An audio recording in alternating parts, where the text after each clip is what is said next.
What's going on, guys? Welcome to SpawnCast episode 85, right, Evan? Yep, 85. 85, very good. Max is actually unavailable tonight, but we have a couple people are going to be joining a bit later. Nate should be joining a bit later, and then Jordan Fringe will also join in because he wanted to talk a bit about Spyro, and I think he was playing some Pokemon as well, so he'll probably want to talk about those also. But I do have on my screen here, right to left, Sean, RG85. What's going on, man? Oh, going good, going good. Then we have OJ, of course. How's it going, man? What up? And then Evan is with us. What's up, Evan? Not much, just chilling.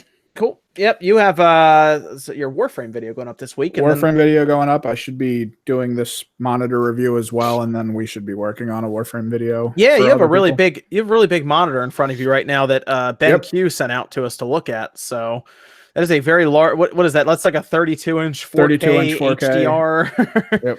So yeah, that'll be interesting to see that review on it. You did a monitor review months ago, I think. So kind of like its little brother. Yeah, I'm gonna try to compare them at least for the different aspects that you would want a monitor for. Sure. Yeah, you had the PS4 Pro going on that thing. Did you play Spider-Man on that? Not yet, but I actually hooked the PlayStation 4 up, so we're already one step in. Wait. I was saying the PS4 is actually like powered on in your house now. It hasn't powered on yet, but it is hooked up behind the screen over here. You still have not powered that thing up. All right, fine. Yeah, you have Spider-Man. What else do you have? You have Uncharted and Forza, Forza? Gran Turismo. Oh, Gran Turismo, yeah. So those would be really cool to see. Gran Turismo would look really good because that's native 4K with HDR. So that'd be really cool looking, I think. Like I said, we're waiting for Nate and Jordan. They'll be joining in. Max is actually out tonight. But we do have, actually, there's a lot of stuff going on this week, and it's been pretty crazy in terms of news and rumors and all kinds of stuff going on. But do we want to start with what we've been playing? We want to do that because I know a lot of what you guys have been playing already since it's been all over the internet. But what do you guys want to start with? I have been playing Cabela's The Hunt Championship Edition and Bass Pro Shops The Strike. Make sure you guys go check out those live stream videos on my channel because they were something. But no, I did play those. But yeah, Spyro, Pokemon Let's Go.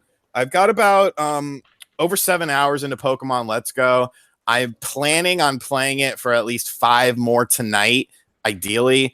And then hopefully doing something in the next day or two on the channel because I don't want to rush it, but I'm not going to have time to review it because I'm going to be going out of town for Thanksgiving. I actually haven't been with my family for Thanksgiving in like over a decade. So I'm actually taking like time off and just going to relax, but I'll have videos going up during the week. But yeah, Pokemon Let's Go. Actually the Sega Genesis Classics collection on the Switch that came in the other day. I haven't spent enough time with it yet. I want to spend a lot more. That's probably going to be what I'm mostly playing over Thanksgiving break. So that, and I can't really talk about it either. So sorry. And still more Call of Duty. I'm still grinding away at Call of Duty. It's still my kind of mellow out game. Some more Red Dead Redemption. I'm about a little over 50% through the main campaign or the whatever the percentage is for the, I guess it's just a story, right? Or is it the whole game? For Red, is that for Red Dead? Yeah. Because I think they have 2 different percentages. I think they have one for everything and then one for just the story. Okay. Well, maybe it's probably like 50% of the story. Yeah, I keep seeing 2 different percentages whenever I turn it on and I go between saves and like when you hit start to like go to like it has like your progress there. Yeah, that's about right. What chapter are you on right now? In Red Dead? Yeah. I'm still on 3, I believe. Wow. Okay. You should at least move into 4 because when 4 kicks off, it gets really good. See, I like to dick around too much, man. Like in open world games, my worst enemy is the open world itself because I make up like, this is gonna sound bizarre. I make up like little stories in my head and stuff like that, like with the NPCs and like follow them around and like make up little scenarios and then act upon it. But I mean, it's funny to me. Like you see some guy and like he just lasso him up and then he put him on the train tracks. Well, why did I do that? Oh, well, he was beating his wife, so this was his comeuppance. I was helping her. I mean, at least you're having fun with it, man. Right? Yeah. You're having fun. That's all they want. Did you at least get to the point where everyone's moved into a big house? Yes. Okay, good. All right, cool. You're getting there then. All right. Oh, and Road Redemption. I have a Road Redemption video going up either tomorrow or Monday. Good game. I was actually pleasantly surprised at how much I enjoyed it. That's the game like Road Rash, right? Yeah, like I was full interest of disclosure. I have nothing to hide, people. They actually reached out to me and wanted to do a sponsored video. So my review is sponsored, but I told them straight up, and I say this in the video, I'm like, yo, I'm not going to, I'll do this video. Like, I was going to review the game anyways. I just wanted a review copy. If you want to sponsor it, that's great. But if I got problems with the game, I'm going to talk about problems with the game. And there are problems in the game. I address the problems in the game in my review. But like overall, my biggest fear was because that game was announced like back on the Wii U. And then it was in development hell. It was on Steam Early Access and shit like that.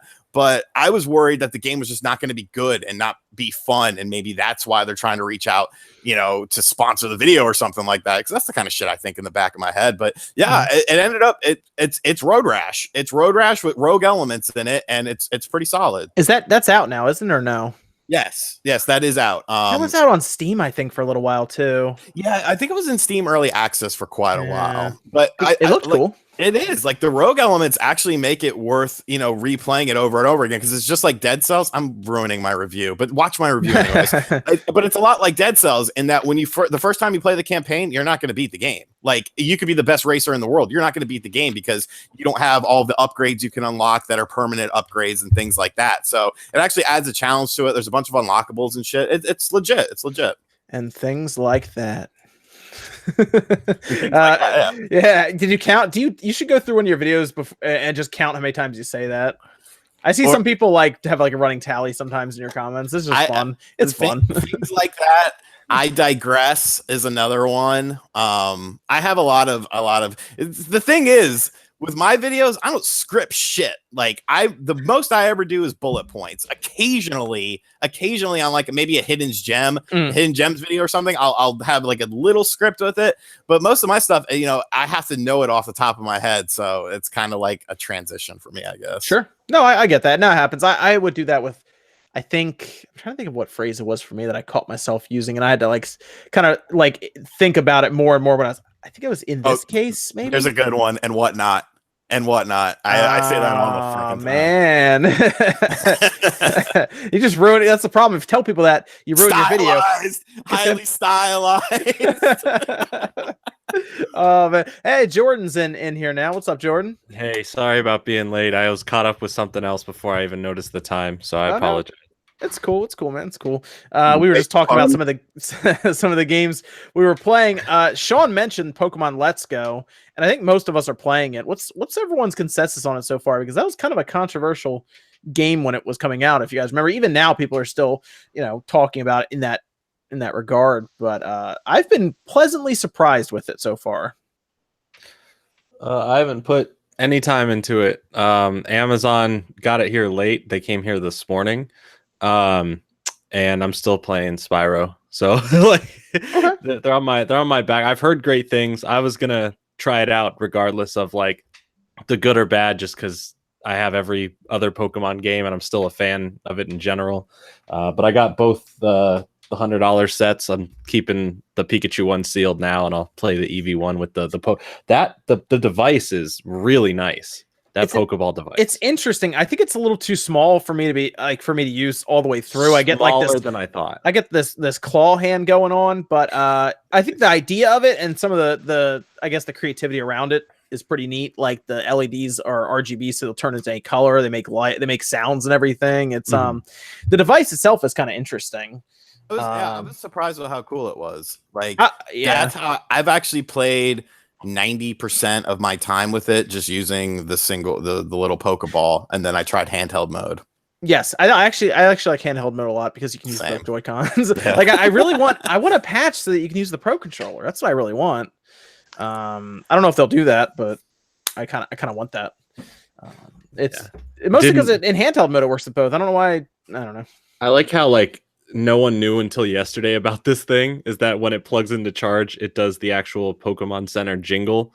And that's crazy that was like that was not even talked about. There was no little oh, it can even do this. It was like people just figured that out when they went to charge it. And I think that's so cool. It feels nice. Like it's small. Like it could have been a little bigger, but yeah, it's nice. Like it has a nice rubbery matte finish to it. And it's just I don't know if it's worth $50. Maybe the tech inside is, but That's kind of the question, is if it's worth that much, because I think it's like 40 bundled or 50 separate, but they put that Mew in there, so I guess that's what we're paying for, is the Mew. That seems to be the big thing there, is they kind of put Mew behind that bit of a paywall to try to get people on it. And you get Mew right away. Like, you can have him from the start. I've had him the whole time. Yeah. He's one of my mains. So I don't know if Mew is like amazing or anything, but I have him. He knows Swift, so there's that. I don't know. That's a plus. I don't really know if that helps me at all. What do you think about the game so far, OJ? Having fun. Just getting past the first gym leader and everything. So far, it's been cool. I got my Mew. I've been playing with the Pokeball Plus, like you guys too. Yeah, it is. If you have big hands, which I've got big hands, it's a little bit tough, like, to adjust sometimes. I don't know if this happened to you guys, but I'd like rotate and like accidentally mess up my controls because like I'm trying to. I noticed that when I would try to push in sometimes the thumbstick, I noticed that sometimes a selection would jump up or down because maybe I slid a little too far with the thumbstick when I was trying to press it. Maybe. Yeah, but overall, I'm still having fun. It's still Pokemon outside. I mean, they've changed up some stuff when it comes to like the mechanics, right? Like exactly everything that you can do in Pokemon games, some of the depth. It's really definitely more of like a beginning Pokemon type of game that you can play. Got a little bit of a chance to do some co-op. That's interesting. It's actually fun depending on like who you're playing with. It's really good, like father daughter or father son mother daughter type of mode. So if you have like a kid and like, or if you have like a little nephew niece whatever, it's actually a lot of fun to play. But I'm kind of getting the hang of it, of actually getting like excellent. I got like my first, because like I didn't know how to like catch it exactly, like, to get like you got to throw it like once the circle is like tiny.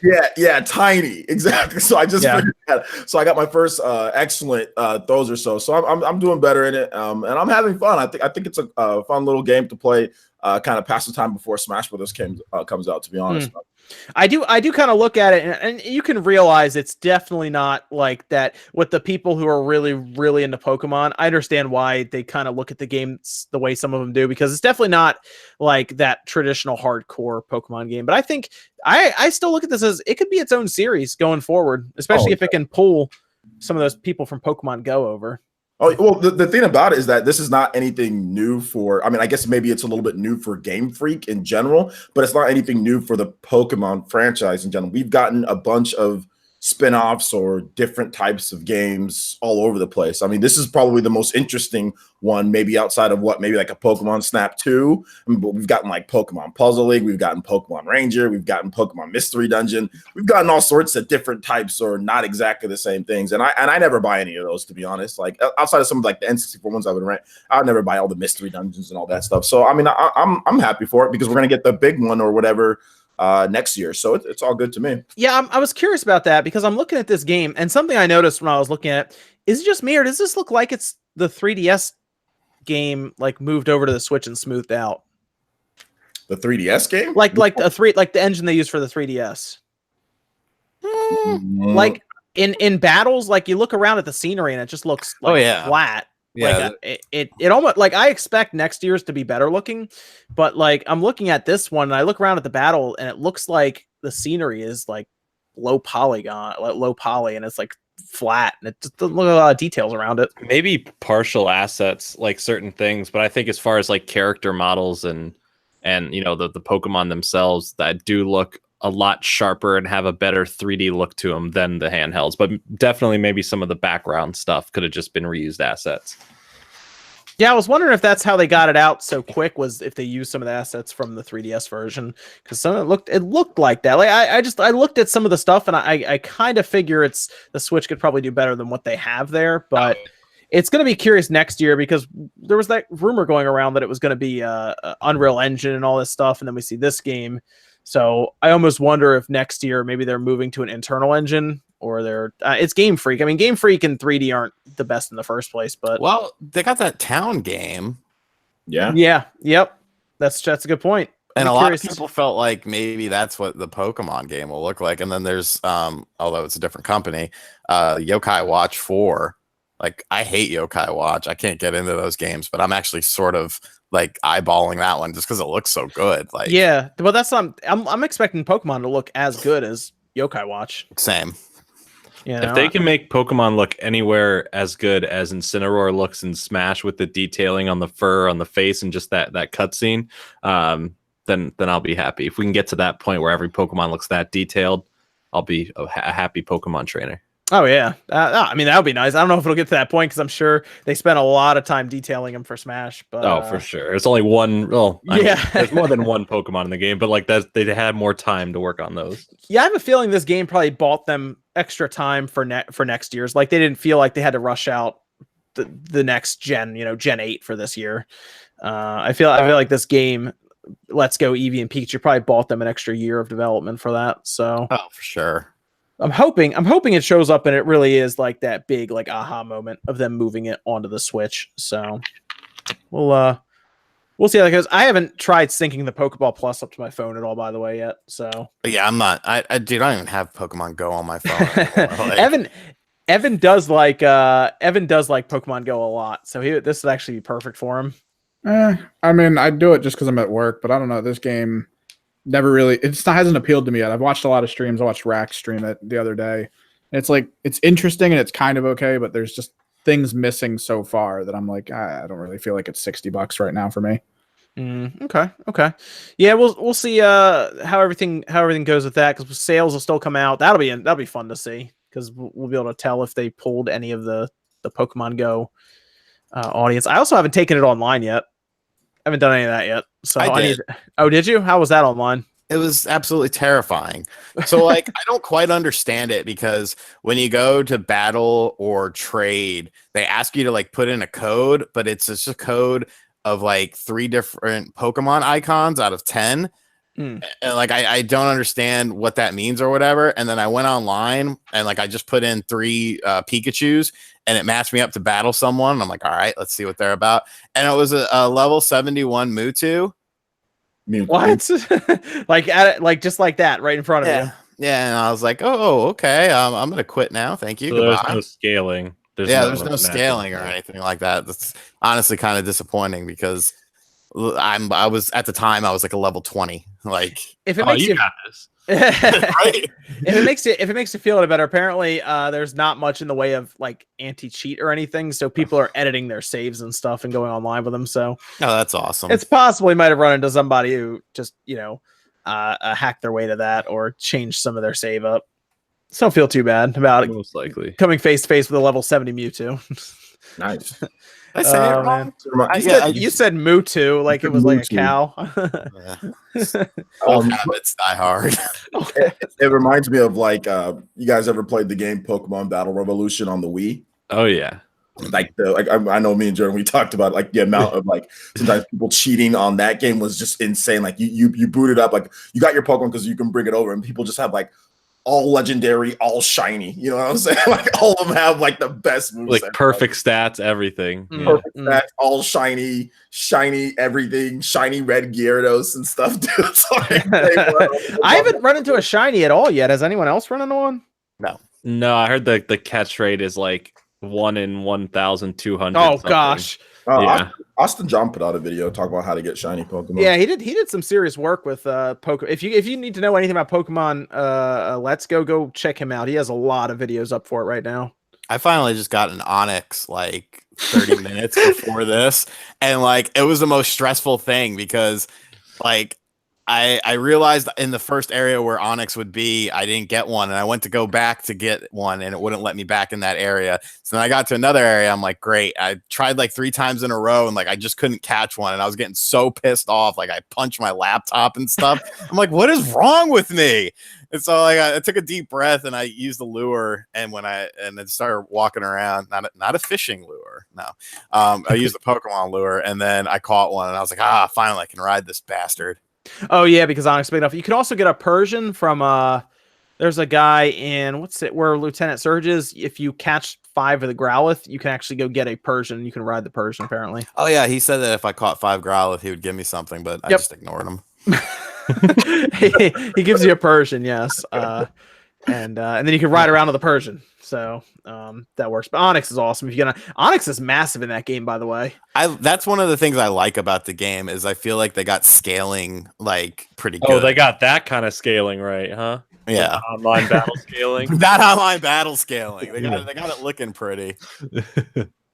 Yeah, it works pretty well. You see him, and he's massive. So I want to see some of the bigger Pokemon towards the end, like a Dragonite, stuff like that. The Arcanine looks pretty big. Yeah, which is accurate. So that'll be cool. My favorite Pokemon is Arcanine. So. Can you ride an Arcanine in this game? Mhm. Oh yeah. Oh, you can. Oh, yeah. Arcanine's pretty awesome. Yeah, Arcanine's my favorite. He's so awesome. Hey, Jordan, you want to tell me about that other game that came out? Oh yeah, absolutely. Let's talk about this wonderful game right here. This is Fallout 76. Oh, not that one. Oh, right. No one cares about this game. I don't know why, but Best Buy I got 2 different steelbooks. Thanks, Best Buy. Didn't need an extra one, but okay, I'll take it. Not playing that anytime soon. I'll go through the just real quick. We'll go through the super chats at 9:45 before we get into the news and rumors. After we talk about Spyro, I assume is what we're getting into. Go ahead, Jordan. This little game right here. This little purple dragon. Spyro finally came out. It's felt like this is what made the year feel so long, even though it went by so fast. Spyro's out. I was playing it late last week when I got my review copy of it. I'm on. So I did like a full in-depth playthrough over the weekend. Now I'm on my PlayStation version, doing all my trophies and just enjoying the game and taking it in. It's incredible. There's a lot of little nitpicks and faults in the game that I can spend hours talking about, but that's also coming from a place of my love for the originals and certain things I don't agree with. But the game overall, I don't give ratings, but if I did, it's equivalent to a 9 out of 10. The first game is I will say I have some people who have worked on the game who talked to me after my review came out and confirmed a few things that I can't really fully talk about, but I will say that most of the attention and love was spent on the first game, and the second and third game did have a rougher development schedule. That's in part of needing more time and also Activision just wanting to get the game out. But 2 has the most issues, I would say, and 3 is pretty solid, even though it's made from a third-party studio that's not Toys for Bob. It's made by Sanzaru, who did Sly 4. Oh, interesting. Okay. Yeah, and so you can feel there's a difference. It's very minute, but you can feel there's a difference in studio when you go over. But 3 is more solid than the second game, aside from one level in the bonus area at the end that is just completely broken. I tweeted about it. It is bad, and I wasn't the only one who having the issue. I was talking with a few other people that said it was impossible because it was broken. I like the first Spyro. That's the one I played back in the day, so I've been rolling through that. It's not a long game, obviously. You can beat it in 5 or 6 hours, not even. But it's fun. It looks great, by the way. If you have a 4K monitor TV, I don't think it's 4K. I think Digital Foundry said it was 1440p or something like that. But it looks really, really good if you have a PS4 Pro or an Xbox One X. And a lot of attention to detail. Spyro looks awesome in the game. Yes, so he looks great. The cutscenes, depending on how big your TV is, kind of get grained out a little bit for some reason. I just don't think they were optimized properly for different settings. On YouTube, you watch those cutscenes; they're beautiful. You watch the cutscenes on a TV, and it kind of stretches it out a little too much. But the graphical work, especially I think the first game absolutely looks the best out of all 3 in terms of the graphics. Just specifically Dreamweavers. The second you step into that home world, it looks insane. It is absolutely gorgeous. So I think. The first game is enough to just buy it in general, even though it's a short game. It's just gorgeous. But as a package together, it's a great game. I still love it. I'm having a blast with it. Again, I'm playing through it again right now and just having a good old time with it. So I recommend it. Obviously, what am I going to say? Don't buy it. Yeah. It's $40. It's 3 incredible games, and there's a lot to do if you want to complete everything in there, which is part of the fun of it. Yeah, for actually $40, it's a pretty good deal, to be honest. So yeah, you're gonna get a lot of time out of it. Yeah, and it's out on the Xbox One and the PS4, and we assume it's gonna probably find its way to Switch and maybe PC as well at some point. So either way, it was a quality game, so I'm gonna check it out definitely. I'll probably be playing more of that when I'm finished up with Pokemon as well. Mostly getting into the second and the third one, because the first one, like I said, I'm pretty much just about done. So Yeah. but good stuff. Sean, you got Spyro also, didn't you? Yes, I did. Okay, what do you think of it so far? Love it. Okay, Awesome. yeah. Really, really like it. What are the problems? Let us know. The lack of subtitles is annoying. Yeah, as hell. yeah, I was gonna say. And it's an interesting one for me. I didn't think they wouldn't. That's weird not to have, right? Yeah, like I like subtitles because sometimes like I don't want my TV to be like super loud because I'm like just trying to focus on like 30 different things while I'm playing a game, which makes no sense. But yeah, like subtitles is weird. Sometimes I feel like the controls are a little bit slippery. Like If you're using the joystick for charging and other stuff, yes. I've been using the D-pad. The D-pad makes everything tighter and better. Yeah, Which is it's crazy because I use the D-pad going off of like my memory of how I used to play it. But the joystick's fine, but the D-pad is so much more accurate. It's crazy. but yeah, I mean, other than that, and you know, some little minor issues here and there, like for $40, like it's a no-brainer. Like if you like 3D platformers, there you go. The values there. 3 games for $40. I mean, it's good. Did you manage to pick that one up yet, or are you waiting on that? I'm waiting on the bundle with Spyro, or sorry, with the bundle with Crash. It's out. Oh yeah, there is a bundle. That's right. It came out same day as Spyro. Oh, I didn't even, dude. There's been so much stuff I didn't even know. It comes with both cases. Like it's not just a one case thing. It's a box that has both cases inside there. I didn't even know. Yeah, I'll go pick that up. So I thought You better. I thought it was coming out later. I thought it was coming out like at the end of the month or something like that. No, but yeah, I'm planning on picking it up. I'll buy it online on Best Buy right now, and then I'll probably go pick it up when I go see my mom for Thanksgiving. Oh yeah, because you'll get 20% off that thing too, won't you? Yeah, because I still have the Best Buy back when they did that awesome Best Buy game. Oh man, yeah. I have that. I should have bought like 10 years in advance. Right? Yeah, you should have bought so many years. Yeah, stacked them on top of each other, man. Yeah. So I mean, I still have that till next year. So yeah, I'll go pick it up because I'm gonna go see my mom. And Best Buy's on the other side of town. So it's it's like 20-minute drive. Have you? All right. Let me check with Evan. What you been playing this week, Evan? Anything good? Well, I did a little Patreon, I guess, side thing with some of our people on our Discord. Played Windjammers. Got to play against Joker in that. That was kind of fun. Oh, cool. Go from not knowing the game to all of a sudden being able to actually kind of play it. That was on the Switch. On the Switch, played Mother Russia Bleed, so I beat up a bunch of homeless people for a while in that game. Okay. Pretty fantastic. Been doing a lot of Warframe stuff in preparation for the videos coming up, and then I picked up a game in early access that I wanted to check out called Kinseed. It's being made by developers from Fable, and it's kind of like a Starbound style game, but it looks visually a little bit more upgraded, and it has a sort of, I guess, Fire Emblem function to it, where the character you play, it kind of goes forward, and then when you die, if you have a kid in the game, you then take over your kid's role, so you kind of move forward through the generations that way. And there's adventure, there's farming, there's all kinds of stuff. That's on Steam. That's on Steam right now, yeah. Oh, interesting. Yeah, I saw. Did you see Sunset Overdrive, Evan? Did you see that? I did not see that yet. No. Popped up, top selling game on Steam right now. I can see that. $20. Jumped. Yeah, $20. Jumped to the top instantly. So Sunset Overdrive 2, maybe. Not a Play Anywhere game, which is weird though, because I already own the game, so it'd be nice if I could just download it on PC. But good to see the PC community backing that game. It's pretty cool to see because I would like a second one. So it's a good game. Anyone out there want to check that out? I would check it out. It's good. It's probably going to be awesome on PC where you could crank the sliders up and everything on it.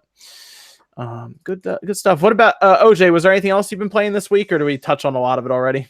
Yeah, just really Pokemon Let's Go Pikachu and Eevee. That's really all I've been playing. I'm kind of still playing Smash Brothers for Wii U, just kind of getting ready. Did a lot more like looking at the actual footage of Smash Brothers. And I did a podcast with Kuba, who's a big Smash Brothers guy, Japanese animation dude. Japanese, like anime games, and he's played it multiple times, so he kind of was going over some of the differences and everything, and like, you know, and he said basically like he doesn't even want to go back. Like, it's so much better. He doesn't even want to go back to Smash Brothers for Wii U. Like the way that the pacing of the game, how it plays, how it feels, and everything. And I'm starting to look at more of the footage and seeing even little details like with the characters that I use. So you think that they look the same, but there's even more to it. So I'm just really excited for Smash Brothers and playing some Pokemon and just going over some of that. So I haven't played Smash yet, but I'm going to. I think I'm going to drive to the Torrance, one, not this week, maybe the next week, and I'll try to see if I can play it. But yeah, cool. Yeah, that's in like what, 3 weeks now? Yeah, it's coming up. I want to try to get some footage beforehand. I just want to try out Sheik because I was looking at some of the details with Sheik and some of the stuff that she has, and I'm like, oh man, I was getting a little excited. I gotta be honest. I saw her victory animation, like was like one of them, and like her new like up tilt, and it kind of turned me on just a little bit. But I mean, I was good. It just for a little bit. But yeah, I'm a big fan, obviously. Okay, cool. Let me go through some of these super chats before we jump into some of the news that took place for the week. Wishbone says the Intellivision company shall rise from the grave while Atari shall burn for all eternity. They did destroy the game market in the 80s after all. It's just something. Max did a full interview, right, with Tommy. Yes. For the Amico, and it's interesting. They're not launching that till 2020, so we got a ways to go. Theoretically, the Atari box should launch before that, but we'll see when the Atari box actually launches. Sean, do you still think it's coming July 2019? Oh man, I was hoping I'd be able to get that delivered to my house then, because I bought one. Don't you think if they were going to release it then, we would have actually seen more from it? That's true. Like, that is in radio silence for months. It's supposed to be out in like 7 months then. Yeah. Oh man, this isn't good. Nah. Trevor says, anyone else mad that the Pokeball Plus doesn't work on Mario Kart, or is that just me? You know what? You say that, make a joke. Someone's going to try to beat a game with the Pokeball Plus. I don't know which game they're going to try to beat with it, but they'll try to beat something. Mario Odyssey. There you go. Yes, Mario Odyssey. If someone could beat Mario Odyssey with the Pokeball Plus, and that would be interesting. Did you guys realize that when you sync it up to your Switch, it shows the like Super Nintendo controller that they programmed in? No. Yeah, as its controller symbol. I was like, wow, that's interesting. Okay. I wonder if they'll change that to the actual like Pokeball. Yeah, maybe there's like an update coming for it. But I saw that and I was like, that's funny. Okay. Smash with the Pokeball. There was already one update for the Pokeball Plus controllers, so maybe there'll be another one. Yeah, maybe they'll add that little symbol in. Jar asks, what percentage of the games you talk about / review do you actually beat? That's a good question, actually, because there are a lot of games that we talk about on here. Ones that I review, if I actually do a full-on review, generally I'll completed the game, but a lot of times I'll do impressions and stuff of games after so many hours as an impressions video. I'm trying to think if there are any big-time reviews that I've done recently outside of impressions. Trying to think of any. I know there's a Xenoblade one, and that took over 100 hours to do that. I'm trying to think of the what about Sean? Any percentages you can come up with for Jar? I mean, I'm pretty much the same. Like, I feel like there's a lot of people that say you need to beat every game that you talk about, and it's like, okay, maybe if I had a team of like 10 people, that's realistic. But if I do a full-on review, I've probably beaten the game or come damn close. If I do an impressions video like I'm going to do on Pokemon Let's Go, then obviously I haven't beaten the game. Some games, there's some games you review, like when you review a compilation game of like, this SNK compilation, am I going to sit there and play and beat all 12 of these arcade games and then their NES counterparts that are on there? Like, no, you can sort of see and sort of, feel out if there's going to be problems or. Well, yeah, it depends on the game, depends on the size, depending on what's going on behind the scenes, how many other games I got going on. But I do make a diligent effort to play as much as the game as humanly possible. I'm also curious, what do you do when a game doesn't, like Call of Duty didn't have a campaign this year? Yeah, so I mean, you just play multiplayer for a couple hours, you play Blackout for a couple hours, you play Zombies for a couple hours. There you go. You got your impressions. Yeah. Interesting. That's a good question. And then Lecrang asks, off topic, have any of you looked into the Mister Project, a dev FPGA board with multiple cores being released? Reminds me of the early days of MAME. I actually have not seen that, and then I went ahead and looked it up while we were on here. and I really have never seen this project before at all. But it looks like something they're talking about, like on Atari forums and different news sites. But I'll look into that because that's actually kind of interesting. The Mr. FPGA project, for anyone who's curious about that, can look that up. But I'll look into that. Thanks for bringing that to my attention, Krang. Joden says, I enjoy watching these. Keep it up, guys. Thank you, Joden. We will. And then Wife is a Gaming says the PS4 Spider-Man bundle for $199 goes on sale tomorrow. If anyone's interested, I guess they're starting. Are they starting that early? I mean, Black Friday starts so early every year anyway. It always starts like a little earlier. I didn't know if that was going on sale. Yeah, I know. Well, we eventually got to the point where basically stores are completely open on Thanksgiving. But it used to be you at least wait till midnight on Friday to be, respectful to Thanksgiving. When I worked at Best Buy, they had me there at 4 p.m. a few years back on Thanksgiving. So that was fun. Wow. Jeez. Thanks, Best Buy. At least you get to eat. At least you get to eat in the morning, maybe. No, because the food wasn't done being made until like 5 man. That's true. I had to have the reheat leftovers for the first meal. I didn't get to have it hot and then leftovers. I just had leftovers. So that was good. It happens. Yeah. Man. Yes. Yeah, I'm fine with Black Friday being on Friday. I don't know why it's got to be on Thursday, but whatever. It could be whenever. My ass ain't going out. Y'all are crazy. I can't do it. What'd you say, robot? Did you say something, robot? Did I do a robot voice? You roboted out a little bit, yeah. Yeah. A lot of times I'll go by the Walmart that's over here and just see what games are out for like 10, 15, $20. We used to do that back in the day for the stores we worked at because they were just out there and we'd pick them up for like filler for like the holidays. But if you go to these certain places, it's not that bad. Like it's not as bad as you'd think it is. So I guess if you're there when the door is like still locked, it's gonna be, the whole thing. But I'm just going there for some cheap games. They had so many controllers that year because they were selling PS4 and Xbox One controllers for like $35 a piece. So they just had tubs of it and they were just dumping it into the, the bigger tub that everyone's grabbing from. So bro, one of those PS4 controllers. I just don't like the problem that I have is like the traffic, not necessarily like the store itself, but like the traffic, like getting there is always just ridiculous. That's my only issue with shopping. Yeah. It's just like the parking spot, like everything like that, just getting there, like waiting and everything. But I mean, I'm planning on I'm planning on picking up some stuff like Best Buy. They have the deals online and in stores. So I'll just, I'm there you go. And if you want to go in stores, just go about midday to afternoon on Friday. Most people have already got it done, and most things there's a million things of. So like you're not gonna, unless it's like one specific hot item, most things you're still gonna be able to find. I'll usually just go out midway through Friday because everyone's already got their shopping done, and I'll still find everything I was looking for. Nope. Like sitting at grandma's house. like I'll see like literal bins at like Walmart and Target of the Black Friday deals on like media, like from movies to video games, just still sitting out there stacked for weeks and weeks on end after Black Friday because they didn't even close to sell them out. And it's like, well, what's the point? Anything I want is not a doorbuster. Like you have to have this $200 55-inch TV. Like I want a 70-inch 4K TV.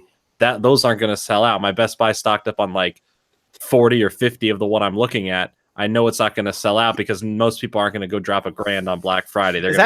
How big is the TV behind you right now? This is a 60-inch.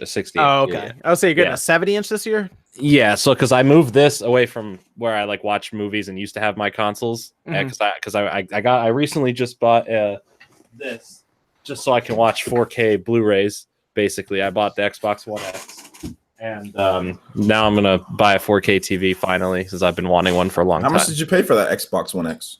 Oh, I got it for $450. I know it's gonna be $400, but doesn't sound like $200 to me. What? I mean, I need to play. I want 4K. And listen, I compared it to the Slim.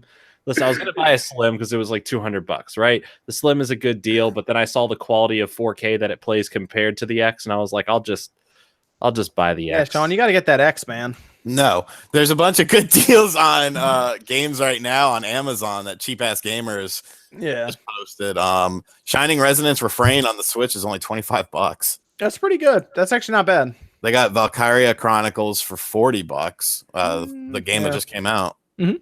I might look in that Shining Resonance though. That's actually a good one. It was a good game. I enjoyed it. You gotta get that X, Sean. I'm telling you, man. I can't afford It, it. dude, You got it's, a 4K TV upstairs, and you got that S plugged, and you're playing what is it, Red Dead Redemption 2 at like 800p or something. No. The TV upstairs that I play my games on is a 720p. television. Oh, sorry, the one downstairs. I love my $200 Xbox One X. It's fantastic. You know, somebody was saying shut up, and then I'm not going to shut up about it. I mean, you can come to Los Angeles and make me if you want, though. All right, I'm not going to shut up. It was $200, baby. Woo! Yeah, it's $200, but when we compare the quality on a 4K TV of what the X can do, there's a significant difference that made me jump for the X. Oh, it's all good. I'm just saying I'm not. Plus, it has like carbon fiber build. It's one of the nicest like put together. It's sort of the heaviest console. For how small it is. Yeah, It is heavy. it's the best built system ever made Yeah. right now. So yeah, it is a very good system. It's impressive. It is. It's good. I got one here in my office, and I got an S in my living room to watch movies and stuff. Okay. That's what you have an S, right, Sean? Somebody sent you that, right? Yeah, one of my Patreon people who's crazy. So if you buy an X, then you'll just have a free S that you can put upstairs and watch stuff on, Yeah. and then you just have the X downstairs on your 4K. That's true. We'll see. Red Dead's native 4K, man. But we don't know what they're doing next year. Is that one of our topics? See, that's one of our topics. It might be. See. Yeah. Let's first let's start with Sony, because they're skipping E3 next year, and this was actually kind of shocking for a lot of people. It should be. They just came out and they said, we're not doing E3 2019. And then the people, they were pressed a little further, and they said, we're not activating. That was a weird thing to say. We're not activating, and we're not holding any kind of conferences at that time. So they're basically, that time the E3 is not going to have anything from Sony first party. Now, the PS4 will still be there because every third party is going to release something for it, but it's not going to be there because Sony's pushing it. So you're not going to have that big banner for God of War or Horizon Zero Dawn. That won't be there. What's going on here? I don't understand it. I kind of went on the Player Essence podcast on Thursday. I kind of went off on why this is happening, and why it makes sense, and why it's actually a good thing. So why is Sony skipping E3? All right, simple as this. They're gearing up for their next big lineup. They're gearing up for the PlayStation 5, the games that are coming to that, and what they got to do to make that console the biggest and best that it needs to be. They want to follow a whole new business model in terms of promotion, when they talk about stuff, how they present it, and they're basically being like, we don't need E3 for us to do that. It's not saying they won't ever return to E3, but they're following what I like to call the Nintendo model. They're back on that, right? So obviously, during the way of like the Wii U and stuff like that, no one really wanted to copy too much of Nintendo anymore, because they weren't, hot stuff at that point. But now that the Switch is out and it's killing it, and it's getting so much more attention, and that's basically the thing that everyone talks about. PlayStation wants to be up there again. And they want to not only be talked about for their console, they want to have something that probably borrows from Nintendo. I'm not directly saying like a handheld, console, but something that definitely borrows that element and appeal. They also want to bring out a better games lineup that appeals to not only their main demographic, which, to be fair, with the PlayStation, they're really known. Like the games that you really think about that are on PlayStation are their first party M-rated games and T-rated games. There's not very many family oriented games that are for everyone that are PlayStation exclusives, unlike the Switch, where it has that availability for everyone to play, and there's that appeal from every generation. PlayStation wants to cash in on every generation at this point, and that's why like even their starting lineup is going to have stuff with like the next Ratchet and Clank game, and whatever other series they try to do or bring back or start over, Knack 3, who knows, but they're going to start a whole new business model. They're going to not only follow what Nintendo's doing and hold their own conferences like PlayStation Experience differently. They don't need E3 to announce this stuff. They can get way more publicity without spending money to go to E3. They can get all the publicity from online, people streaming it, making reaction videos, talking about it. What they're going to do next year is probably at one point announce the new console, and then talk about it at the end of the year at a PlayStation experience for a sometime in 2020 release. And they're going to have a whole new way of promoting games that are going to like we're going to see Last of Us most likely not come out next year. That's I do think that's 100% a PlayStation 5 title. It could be a dual release right at the end of the PlayStation 4's life.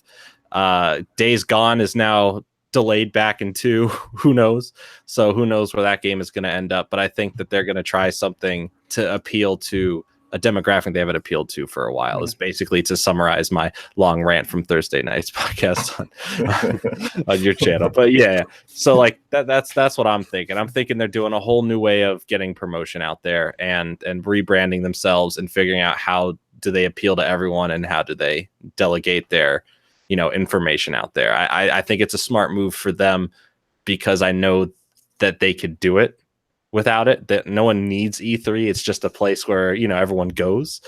And I think what this is going to show is that everyone is working hard like this. I think the competition aspect is coming back, something we haven't seen for a bit, something that's going to force Sony to be at their best, someone that's going to force Xbox, Microsoft to be at their best and Nintendo to be at their best. And I want to see all of them really going at each other with like, no, here's why you need our console. That's it. Sorry for the long rant. What do you think, Sean? Me and Jordan are on very different planes here. I will give you, you make a good point. I don't necessarily think your point is wrong. We obviously don't know the understandings of who, what, where, when, and why they decided to do this. But I don't think it's a good move in any way, shape, or form. And one of the things I want to kind of touch on was you were talking about the publicity aspect of it. And you're 100% right. No matter what Sony does, they're going to get the publicity out there because obviously, there's YouTube, websites, all that sort of shit, yada, yada, yada. But the thing about E3 is the fact that that's when everyone looks at the gaming world. And to gamers, to us, to people who do YouTube, to people who are in the games industry in some way, shape, or form, maybe E3 has sort of lost its luster, but that's just because, there's been so many, there's an E3 every year. You get used to it. You know how to approach it, sort of what is going to happen, especially leading up to it. You hear leaks and things like that, but we are a small segment in the whole world. There's major websites and major publications who never touch on gaming always talk about gaming during E3, what the big announcements were, what the new games were and things like that, USA Today and things like that. So I think for them to not show up whatsoever is very strange to me because by them not showing up, maybe they are trying to show that, E3 isn't a big deal. Maybe they are a little burnt out with the PS4 because, maybe there's not any new games to show up for the PS4, but all that's going to do is, like you said, is make the competition want to go out there and bust ass even more. And, although Sony is doing absolutely fantastic this generation, they have arguably the best console this generation. They've had the best game sales, system sales, the excellent first party games and things like that. You don't want to get complacent in the same breath. So to give Microsoft and to give Nintendo this stage and say, okay, well, we're not even going to show up. I don't know. Like from a business perspective, I wouldn't understand that. The only time you don't see big companies show up at E3, and I say big companies by meaning like third-party companies, they still do stuff during the E3 week. And to me, it seems like they're just going to completely do nothing during E3 because if you show off a game or something for the PS4, let's say they do their own event. Let's say they do something like the Nintendo Direct sort of thing is, where it's not a live stage presence. I don't like the live stage presentations. I like the scripted ones better. I think Nintendo kills it in that. But the thing of it is, you watch this Direct, and then if you are at E3, you go experience the games that were talked about at the Direct. So even if Sony does do something that week, those people that are there, the journalists, not just journalists in the gaming industry, but journalists for, the USA Today and shit like that, they're not going to be able to check out those games and play those games. And a lot of them cover those games. So I don't know, I'm kind of getting long winded with it too. I guess if it makes sense in their head, then, hats off to them. But to me, it's a bad look. And I do think that, Sony fans are, diehard Sony fans are being way too defensive. And I think the diehard Xbox One fans are writing it doom and gloom. I don't think it's either of those perspectives. It's definitely somewhere more so in the middle, because when you think about it, there's Death Stranding, Days Gone, Last of Us 2, and the Ghost of Tsushima. Yeah, Ghost of Tsushima. Yep. And like those are the games they showed off this year, and those are the games for 2019. So maybe they don't have anything new to show off, but yeah, that's basically it. Like I do agree. I think it's a bad public word of mouth, the way that they're going about saying, oh, we're not at E3. Like it's like, hey, we're not going to be there, screw it, right? It does look bad on paper and on how people are taking it online, whether you're defending it or against it, whatever. I do think it boils down to that there is nothing new to show, right? They have nothing new that they're ready to show. I think they have all the PlayStation 5 stuff gearing up and ready, but they're saving that for probably a PlayStation experience towards the end of next year. And I think that's why they're not showing anything, because a lot of these games that they've been showing are not close to being done and will be for the PlayStation 5. So they don't want to keep showing you Last of Us and, you know, look how many years they showed Spider-Man off back to back to back. It's 3 years level of Spider-Man. Like, hey, look, there's this new thing in Spider-Man. Hey, look, there's this web power. Hey, look at those puddles. It was something new every single year. So I think instead of showing us a little more Last of Us, you know, whatever happens with Days Gone, who knows what they're doing with that game. But I think a lot of these big games that we've been seeing are just not for the PlayStation 4, or they're not wanting to sell onto the PlayStation 4. I mean, they could be, but you don't think The Last of Us 2 is going to come to the PS4? I only if it's a dual release at the same time with the PlayStation 5, like they release it on both. I feel like they would try, because how much like a last ditch effort. Well, how much that game costs to make, they probably want to get it on the big install base, the PlayStation 4. It's possible if they do that, then I mean they could do what they did with, I guess, Last of Us. You know, release it on the PS4, and then 1 year later just call it remastered. That's how I would expect it. I mean, that means that Last of Us would have completely skipped the PS5 then, or PS4. I'm sorry, because the first one was on the PS3 and they remastered it for the PS4. So that means they would have skipped that entire generation with the original Last of Us game. I think the only game I see as a game not coming to the PS4 out of the 4 that I mentioned would be Death Stranding. But that's I would like to see that coming to the PS4, because they're supposedly in the polishing stage now, which means it's going to be they're polishing the first. Oh man, the intro cutscene is being polished right now for the PS5. But it's running on the same engine that Horizon Zero Dawn runs on. Is it? Yeah, so I'd like to think. Okay. I'd like to think that means that it's ready. It's going to be on the PS4 and ready to roll. But what thing are you looking forward to doing in Death Stranding? What's the first thing you're going to want to do in that game? Understand it. I still have no clue what the fuck it is. I still have no idea. I don't know what I'm doing in that game. That's the thing. I would, you know, it'd be really interesting, and I keep thinking about this. What if we got a release date for that game at the Game Awards? That could be interesting. I could see that being right. Wouldn't that be cool? Obviously, Jeff and Kojima are going to be there, and after they're done swooning at each other, they can announce that. Can he stores tomorrow? He put Kojima's name in the he did in the tags for the Game Awards nominees, which is funny. But people started looking at that, thinking that it might be because he has some Death Stranding's probably gonna have some kind of trailer there or something. I think a release date would be really cool to see shown there. Let's be honest. He has Kojima tattooed on his chest, like oh man, that's just how it is. I do think it's gonna be a PS4 game, though. I do. They have Ghost of Tsushima. They have Days Gone. Days Gone's supposed to be in April, right? They have Concrete Genie. Dreams. I don't know if Dreams actually be that good, to be honest. I'm a little concerned for Dreams. I don't like the name of it. They're trying to capitalize on the greatness that is Knights. Yeah. I thought you were going to say the capitalize on the greatness that is, you know, going to bed and sleeping. Like, so if that comes out, Last of Us Part 2 comes out in 2019 as well. They actually have a pretty good lineup then, just by default. It's just we know about all of it. That's the thing. It's not anything really new. Medieval's supposed to be out in 2019, I think, as well. Mm-hmm. Neo 2, but that's on PC, I believe, as well. Yeah. I just feel like they should have been there. They should go. If they don't have enough stuff to show, whatever. I mean, didn't Nintendo show up one year with one game?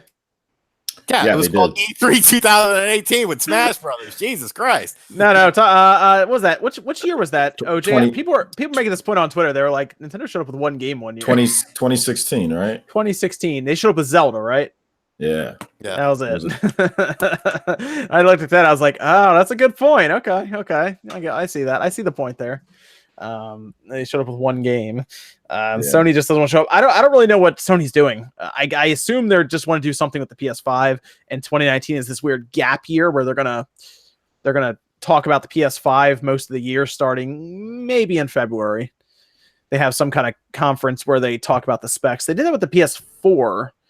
PS4 2013, I think they had a conference in February. Early February, and then a release later. And I was talking about that too on the podcast, and just I think on videos and stuff like that. That was weird. On videos and everything. And the biggest issue that I see, I don't see it a problem per se that they're not going, because they don't have anything to show. What do they have? All the games that you mentioned. John, they've already talked about those games for years. We've known about them forever. So they're gonna go there and they're going to show the same thing. Sony shows at E3 have been progressively getting kind of worse. What did they announce last year that was new? I mean, what was there? Unless it was a third-party game, something like Neo was new, but I think that's on PC as well. I'm just trying to think. Was Sekiro at their event, or was that Microsoft's event? Well, they got it's a multi-plat. Yeah, Microsoft. Yeah, maybe. But they don't show any new first-party games. They show the same games over and over. Remember Horizon Zero Dawn? Every Horizon Zero Dawn, and then it finally came out with. But they showed Horizon Zero Dawn when I went to E3, in E3 2014, Horizon Zero Dawn was there. It was shown off there. It was shown off 15, 16, and then 17 it finally releases. So I mean, Sony has this thing where if they want to just wait and they want to just say, hey, look, we don't really got much, and just save the boring show because it's going to be a boring show, then I don't have a problem with that. Announce your system in 2019 or 2020. Maybe you have a conference in 2020 and then it released. Then you go to E3 and then it releases later in the year. I mean, that was successful for them. I think there's a chance the PlayStation 5 could launch in the spring of 2020, which would be really interesting to see that. Yeah, it doesn't need to be a holiday release. They can follow the Nintendo format, release early on in the year. I'd be curious to see that, especially if it's fully backwards compatible. If it's fully backwards compatible, it definitely won't hurt their game sales, because people will just buy it and they'll be like, well, that means I can pop it in my PS4 then, or PS5 then. I got this man out here, Ryan, said, breaking news, Sony just canceled Christmas too. That's actually really funny. I will admit, I was very disappointed seeing that, because a lot of times I'll look forward to what Sony has, obviously, but not one of the big three dropping out was oh man, that hurts a bit for E3. But they of course put that big presser out and they were like, look at all these other companies that are showing up, and then Microsoft and Phil Spencer rubbed it in a bit, and then Nintendo kind of did the same thing, just kind of mentioning that they still believe in E3 and we're showing up and it's gonna be fun. And now Nintendo can get more of that space at E3 on the actual show floor. Sony's right next to them. What happens to Sony's show floor then? They have a huge spot. Nintendo's just take it over and put all their Metroid and Animal Crossing. Well, not at that point. Animal Crossing hopefully is out. So all their Metroid Prime. Oh, I'm still holding out hope that E3's gonna be decked out Metroid stuff. I hope so, man. I need to hear information on that game already. Yeah. Well. Game Awards are coming up. Or Pokemon. If they show up Pokemon at E3, they can use a whole floor space for Pokemon. I think it makes a lot of sense for Pokemon to be there, because that's a game that you can put out on the floor and have people play.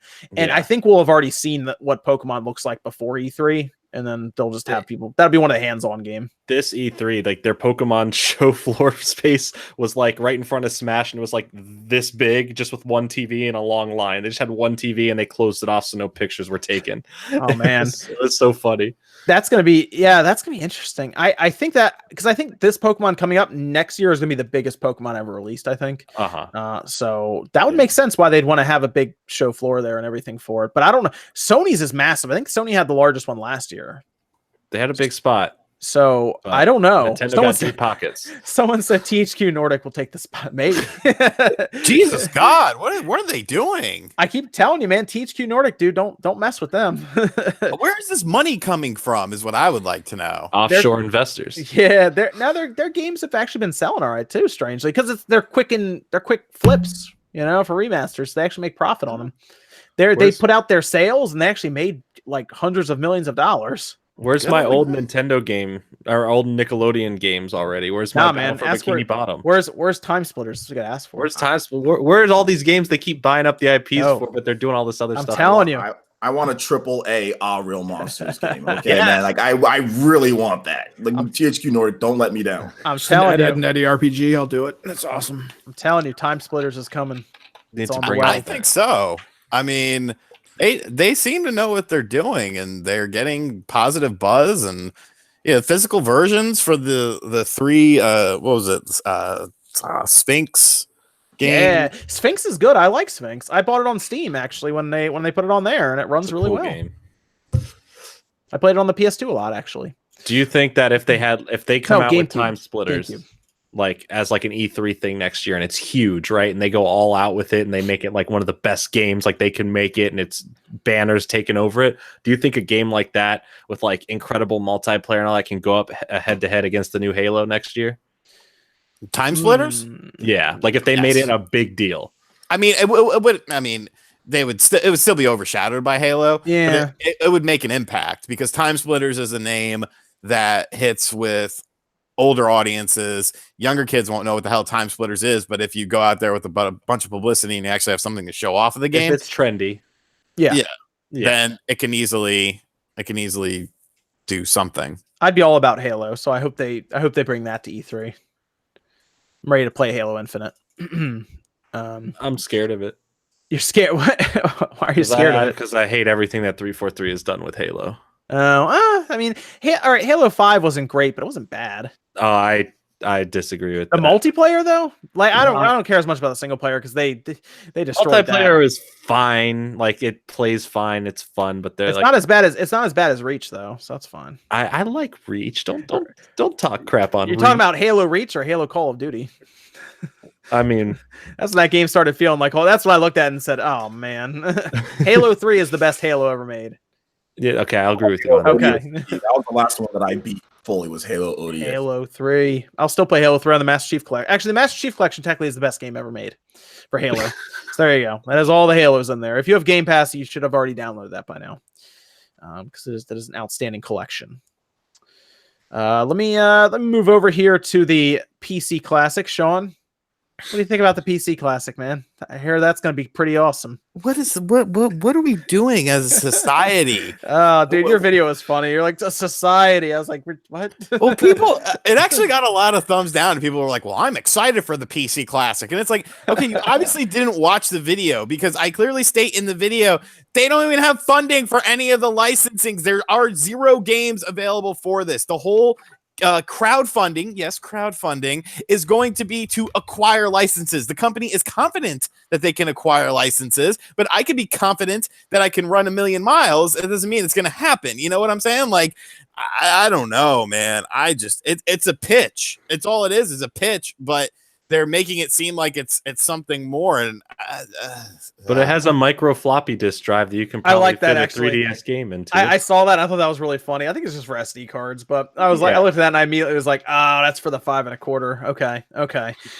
But it's basically going to have apparently 30 games built in when it ships, and then they will have extras that will be physically purchased games that come in the form of SD cards. And it looks like a mini Raspberry Pi, although the inputs don't really line up, so I guess that's not what it is. But I don't know why it's like this weird beige color. But how do they know they're going to have 30 games? It has 0 right now. They're hoping. That's all. It's a hope, dude. It's a hope and a dream right It's now. got to man. start somewhere. They're apparently going to start next month, I think. The Next month. crowdfunding? Yeah. I wonder how much they're going for. It can't. They probably don't need a ton for it though. Like, you think maybe 100,000? For licensing? You think that's all they'll ask for? How much do you think they'll ask for? I'll say 400,000. Okay. Because apparently they're going to be $99 each. Right. So they have to sell quite a few of those. But I think it'll get funded. To be honest, I think it will. Out of morbid curiosity, people will fund it. People funded the Atari VCS. I mean, let's be honest. Yeah, I was part of that disaster. I don't know why people still have faith in crowdfunding anymore. Like, how many projects have been indefinitely delayed, canceled, never came out? Like the margin, especially in the video game stratosphere, like the margin of success for a lot of these projects, I feel like is much lower than the margin of non-success. I mean, yeah, I think it's because a lot of us want, like, they put a dream in front of us, like I said, and then we want to believe it, and we want to believe that giving them money will make that dream come true. It's hope, man. Like, people are willing to throw down, like, a lot of time you don't even gotta like put like down like a lot of money for this, right? Like, it's like it's like $30 or whatever, $40. Like, you know, like I see this game Temtem. It looks like it's a really cool Pokemon type of spin up. I don't know if it's ever gonna come out, but you know what? It's worth the 30 just to hope and pray maybe it comes out at some point. Bloodstained Ritual of the Night, dude. Like, the dream, like, for like a new Castlevania game. You know what I'm saying? Like, and it's been delayed, like, so that game was supposed to come out in 2015. Yeah. At least we got Curse of the Moon out of that. That's true. I mean, that's true. But I mean, I'm just saying, like, people want to buy into, like, it was just kind of playing off of like what you said, like with delays and all that stuff. Like, it's gonna happen, but you want to hope and you want to, you know, hopefully it can happen. So that's the reason why, like, if I see something that's really cool, you know, like Temtem or like Bloodstain, something that I know that, like, it's like, man, we haven't had something like that in a long time. Like, I'm gonna throw some money down and hopefully it comes out, you know. Mm-hmm. Yeah, it's gonna be interesting. I think it'll be funded. I might look at it if they have actual information. Well, we got to read. Yeah, we're gonna have to look at that page because I hope they have at least 15 of the 30 figured out before they attempt to ask for money. Hollow Knight was also that game was really good, and that was like a crowdfunded game, wasn't it? So yeah, I think Hollow Knight was. Yeah, I think it was. Yeah, because that's apparently Team Cherry is only 3 people. So there you go. That's why their physical release had to get put on the back burner for now. Do you guys want to talk quickly about the N64 Classic apparently not coming this year? Well, yeah, it's not coming this year, but that was still people were holding on to hope, man. They were hoping, you know, they were hoping. Reggie shot that down though in an interview, saying it's not on their what is it, horizon of planning right now. They're planning Horizon currently. I'm sure it's not. I'm sure that patent that just magically popped up it's the exact thing as the NES and SNES Classic. You know, he's only saying that way because we're getting a different classic first. We're getting the Game Boy Classic 100% before. I would like the Game Boy Classic. 64 Classic. That would be sweet. That would be sweet. Now I think it's coming out. If they're going to do a 64 Classic, the earliest it'll probably come out is probably early summer next year. You think it's going to be that soon? Yeah, I mean that's the earliest. I mean that I would see it happen. The difficult part of an N64 Classic would just be getting third-party games for it, or figuring out licensing. Everything else is, you know, make a mold. You could probably do that in a day. You have the emulation already in your Super Nintendo Classic that will be used for it. So, you know, I can't imagine. Maybe the control. I mean, what kind of joystick do you use? Do you use the old school one, or do you come up with a different joystick? Oh, for the controller? Yeah. You make it smaller, I think. Oh, you make it small. Okay, that was the other question. Is the controller going to be larger than the system then? Probably, but I think you make the controller smaller, and you just the N64 controller was very bulky, like unneedlessly bulky. Like there was no reason for it. Yeah, but the whole point about the Super Nintendo Classic and Nintendo Classic is the controllers are almost exactly 1-to-1. Riley Pierce says the emulation for the 64 will be much different for the NES and the SNES. Incorrect, sir. Incorrect. Or ma'am. You can actually play N64 games on your NES or SNES Classic. You can also play PS1 games on there. You can, and it probably plays better than that PS1 Classic. I actually have been doing that, so you'll find out soon enough. Oh, have you? Aha! I have, yes. I figured all that out. It's fine. I figured out how to put a like a 600 megabyte game on the Super Nintendo Classic that doesn't have the storage for it. Nice. Yes. See, fancy stuff over here. My little thingy, the Classic to Magic, it allows me to use the which I just happen to have right here. It allows me to do USB flash, so I have 32 gigs that I can play with on my Super Nintendo Classic. Nice. See, I don't have that, but oh yeah, look at that, cool. Yeah, I have a pass through for the back plug where you plug the power in, and it has a USB input. That's how I made that happen. But PS1 games run fine. Metal Gear actually runs fine, surprisingly. And you use your Wii Classic controller, the Pro controller. Yep, that's what I use to play the N64 shit, and it's great. Yeah, it works fun. So it's kind of neat. We'll see. We'll see though. I'm thinking earliest is next year, summer. That way they can get it out, get the initial stock done, and then get ready for Christmas. At that point, they'll have 3 systems on the market, all plug and play consoles. So do you think that everything at this point, if we're gonna get like a PC classic, do you think we're gonna get everything as a classic? Like we can get like a 3DO classic, like just random things like that. I mean, it's going to depend because the company has to have at least some faith in the brand to sell at retail to spend all that money to do it. I don't know if 3DO would work. I would like to see Sony try to do a PS2 classic. I think that'd be awesome. I'd like to see them do a better PS1 classic. Yeah, you know what? They might do a PS1 mini classic and do the DualShock controllers, then actually get good games on there. But Sony's the type of company that will release another PlayStation 1 classic just with a bunch of different games. Like here's the number 2. Like here's part 2. Like oh okay, thanks Sony. That'd be cool if they did that and it came with like the screw and screen on the back that you could lift up and like play like when you're just sitting at a desk or something. They don't have to make portables anymore. They've done it. No more PSPs. Oh, that'd be so cool though. Yeah. That's gonna be it's next year is gonna be interesting is what we're seeing. No Sony at E3, possibly Nintendo 64 Classic, a PC Classic, the Atari VCS. Fire Emblem, 3 houses. Fire Emblem, sure. It's gonna be an interesting year next year. Possibly Metroid Prime releasing. Let me go through. Yeah. Let me go through some. Well, keep an eye on the Game Awards, and we'll be able to tell if it's coming out next year or not. Hopefully. Let me go through some of these super chats real quick. Daniel says, why can't Sony just sell off assets from Sony Pictures instead of canceling E3? I don't think Sony's that poor where they have to sell off assets instead of canceling. E3 is expensive. It doesn't like hurt Sony. They get a lot out of that generally, but I mean they're the ones who are putting like, big posters of God of War up painting buildings and stuff. So I don't think it's that bad over there. No, it's not because they don't have the money to do it. I mean, they're good. That is funny though, yeah. Eric says Goose Game Boys. Yeah, when is that coming out? Goose Game. That's coming out. Isn't that like early next year or is it coming up soon? I'll look into that again. Look at it again because we're gonna be playing that. That'll be fun. Daniel J says Death Stranding is a training simulation for delivering FedEx packages. Joking. Yeah, as far as we know, it's a walking delivery simulator. As far as we know so far, with some very odd things happening on the way to delivering, I guess, your package. K19 says, I talked. Okay, here we go. So this is coming straight from the source. I talked with Christian Gaming Network. PSTV 2 is going to be shown next year. PS5 is a fake thing. Okay.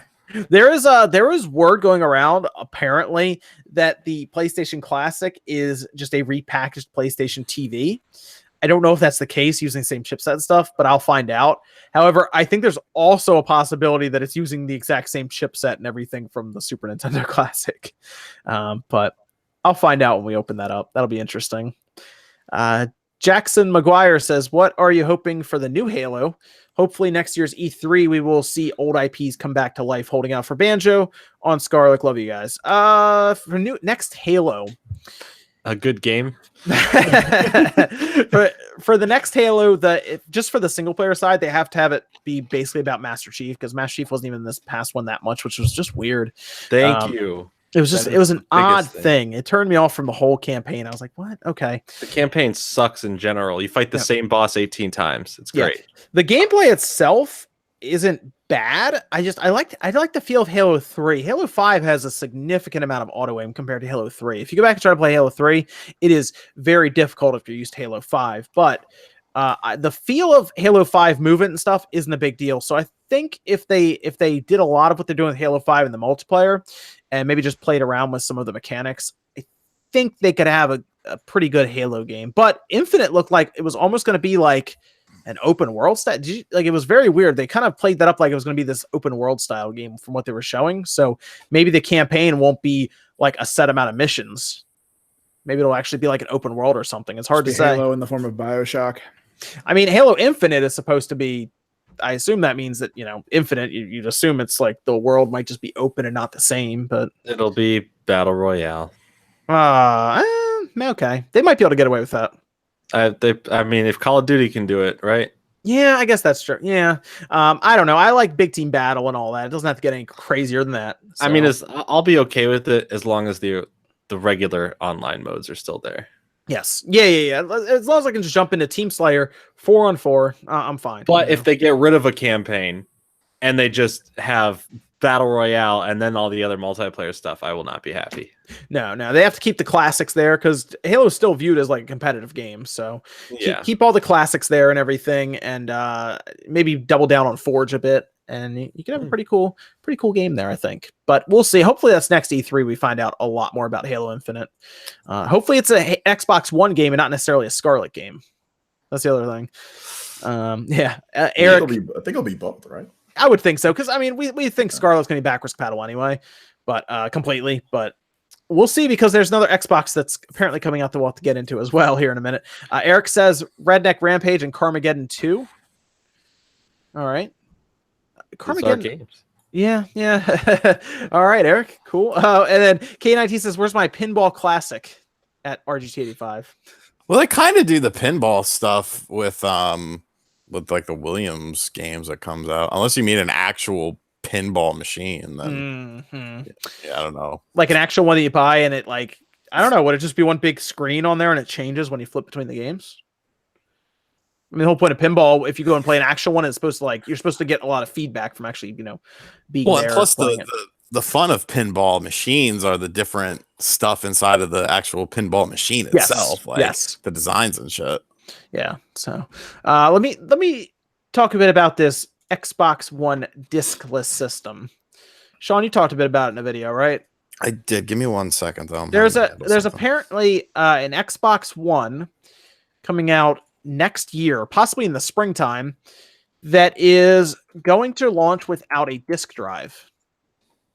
And it's an interesting situation. Let me pull up, because the person who talked about Scarlet being a main system and then a streaming box also talked about this. And interestingly enough, I had actually heard about this a bit too prior to this coming out. So when I heard about this, I was like, oh, wow, that's weird. I heard about that too.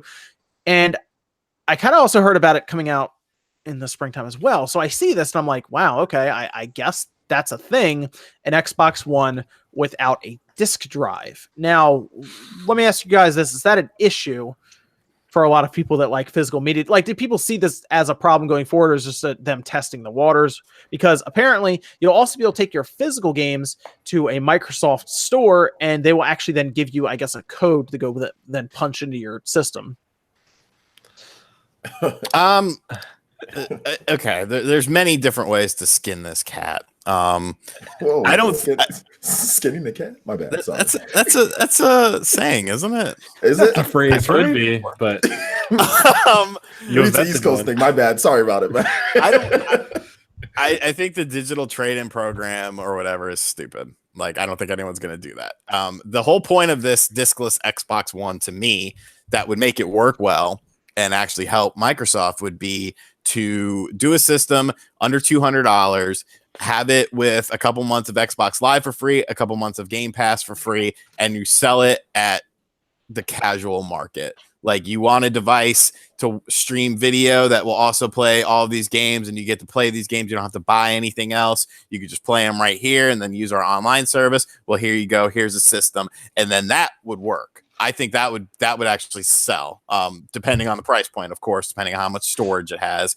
I don't think they're going to win over any current Xbox One, or maybe Xbox One owners, because that system is painfully outdated. But like S owners, no one's gonna get rid of their Xbox One S to get one of these things, and they can't use their games that they've already bought unless they go to a predisclosed location that is probably 100 miles away. Like, how many stores are actually going to be participating in this? Like, I don't think so. But yeah, I think as a new SKU, if they could get it to $150, that thing will print money. I think it would sell. Yeah, it sounds like it's going to release at $200 is what we're hearing. And I assume that means it'll be a 2 terabyte model then.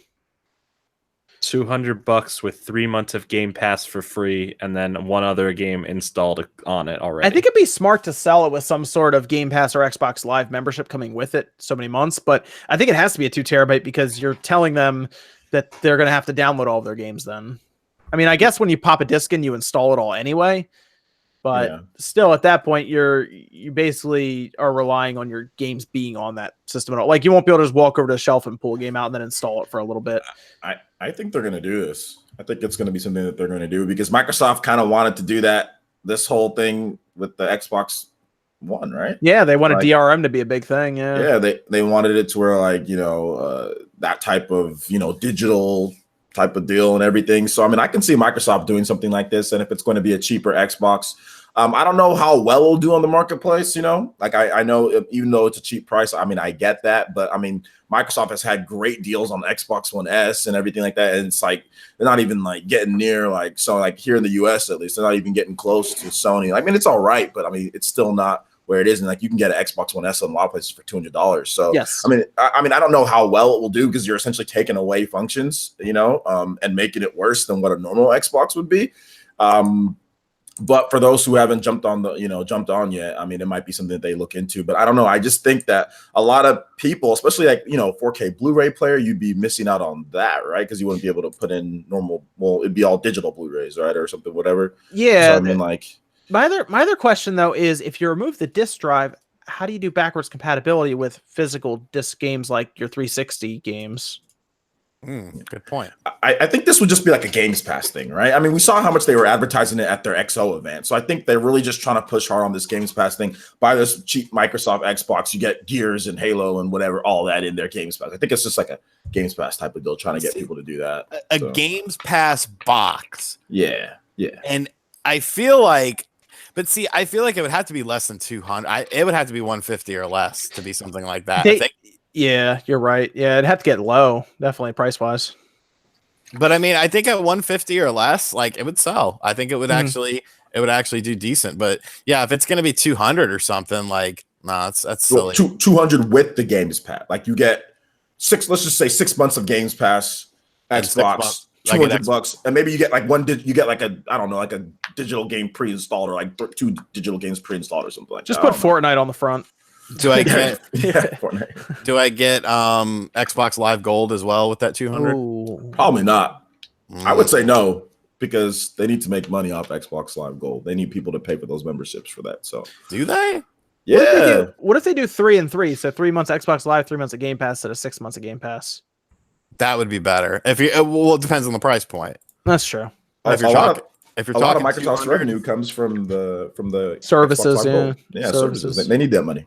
Yeah, but I think games with gold, I think they could do 6 months to a year on that for cheap. Because look at the sale they have going on right now for it. It's like $1 or $2. Yeah, they just want you to get in. They want you to get in the door. It's if you Game Pass right now, I think it's $1, right, for the holidays or something, and you're good until the end of the year or something like that, which is crazy because the amount of games on Game Pass right now are insane for that price. But they just want people to get into their service. It's like everywhere else. They'll get you in for cheap, and then they hope that you either forget about it and they start charging your card, or they're actually happy with the service. Because one of the hardest things nowadays is to get a person to try whatever you're selling. So you have to either advertise like crazy, all over the place, or you have to give them some incentive, like a free trial. Netflix does that, and it works every time. So that's true. Yeah, most people get Netflix and then they forget they have Netflix. Yeah, Crunchyroll, man. I haven't watched it in a while, but I was like, oh, I have Crunchyroll. Yep. Let me go watch some anime. So that's what I was doing this weekend. I haven't watched it in a bit. So I have that for Verve and Hulu. I keep paying for them, but I forget to use them. Now, I wanted to, Evan, what was our Discord question for the week? We just have the one. It's from Overlord. What are some of the features you want to see carried over from Let's Go to the new 8th gen Pokemon coming up in 2019? Ooh, that's easy. That's it. The first one right away. The fact that you can see Pokemon on the map is amazing. Yep. That's the biggest thing, right? I mean, that has to be in the next one at this point. I don't know how you don't have be that. though.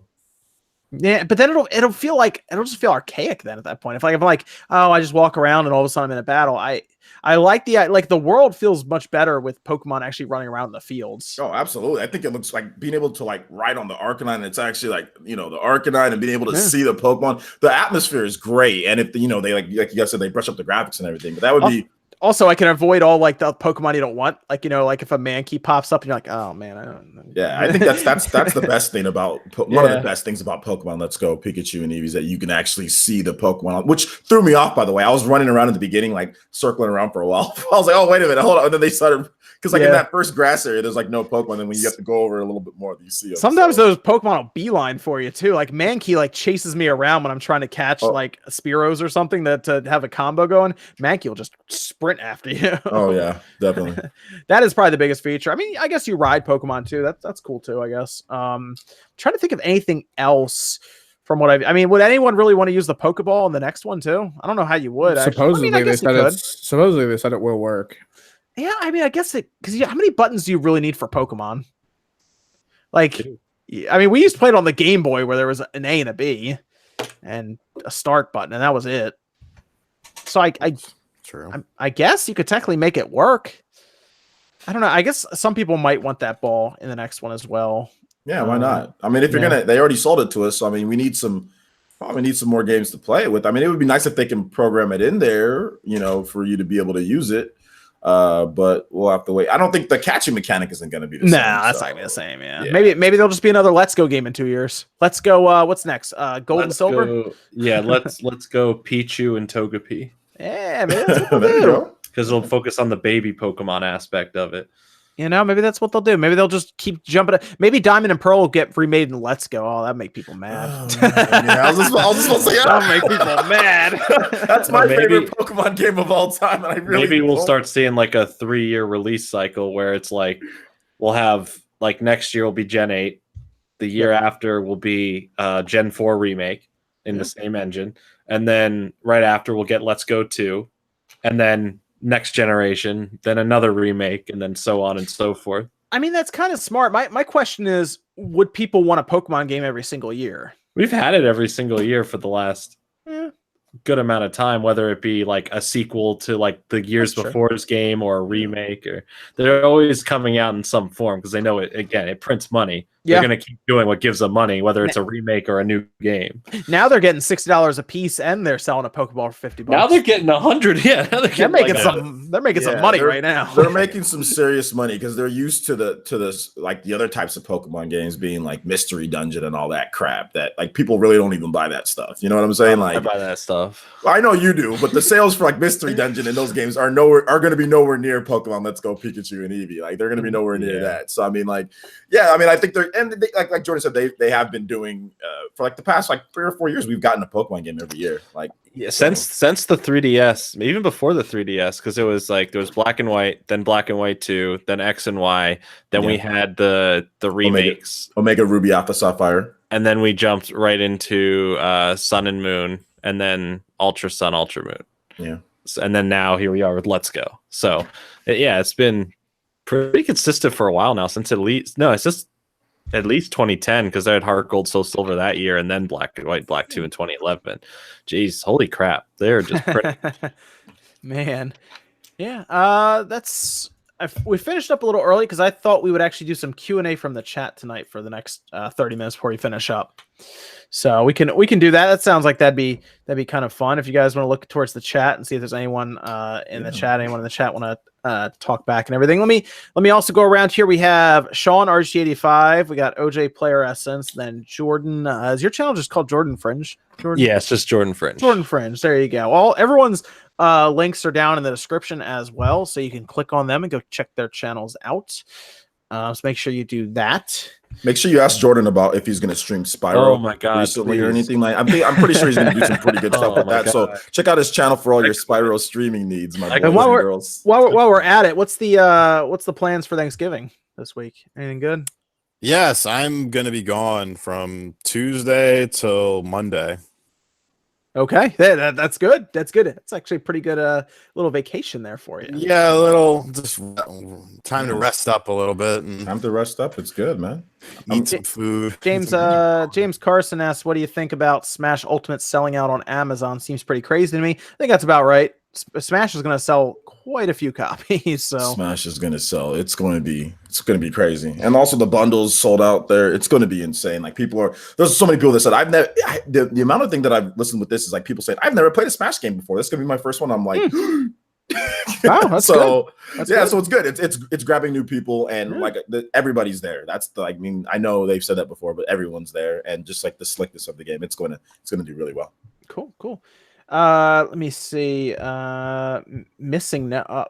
Oh, I forgot about that. I wonder if they have any kind of. I haven't looked too far into like far into the game for like online and everything. I wonder if they have anything in Pokemon Let's Go like that kind of has a nod towards Missing Number. That would be cool. Missing No from the originals. That would be awesome if they do that. I didn't see any kind of nod towards a truck though around the SSN. That would have been really cool. There'll be a DLC, like a limited event or something, where it's like, get your Missing No. I know they wanted to lock it behind like the Pokeball to help sell it or whatever, but it would have been so much more rewarding or just fun to have you actually have to push a truck out of the way towards the end to get Mew. That would have been so much better. Or Professor Oak gives you keys like when you beat the Elite Four, and you all of a sudden go turn the truck on and move. Although you're like 10, right? So I got you a truck. Just something dumb like that, or even just a little nod to it, just for fun.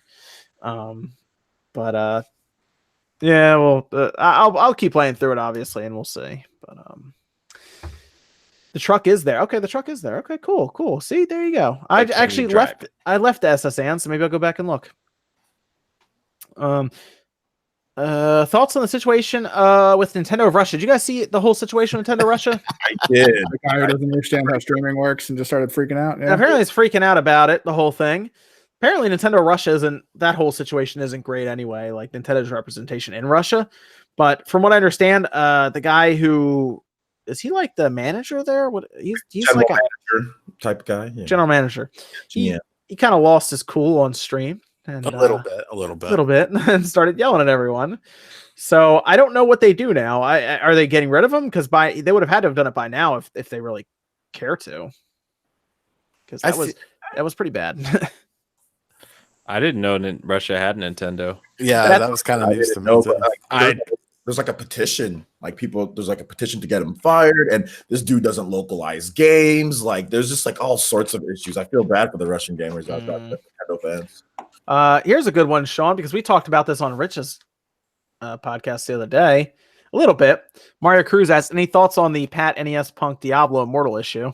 I think they handled it with absolute tact and grace. I thought it was phenomenally said, very well spoken. And it was a shit show. I mean, it was a pretty bad take on the situation. Even PewDiePie covered it. Like, that's how out of hand this got. Like, this was on every channel on YouTube. Pat's face is crazy. Their career is over now?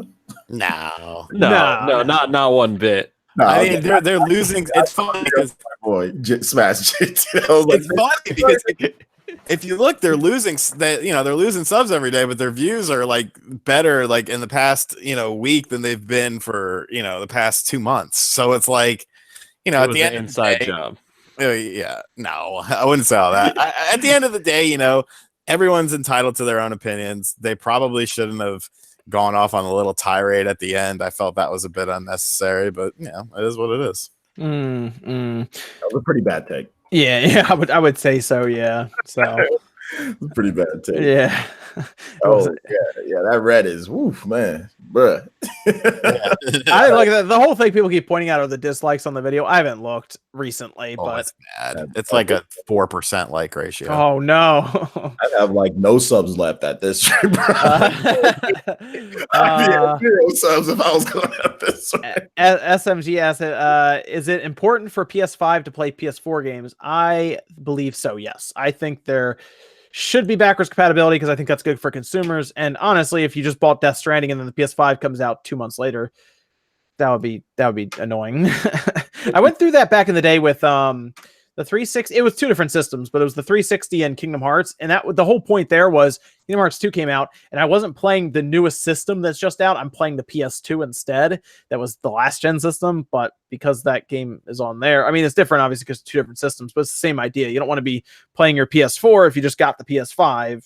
You want to play the new PS5.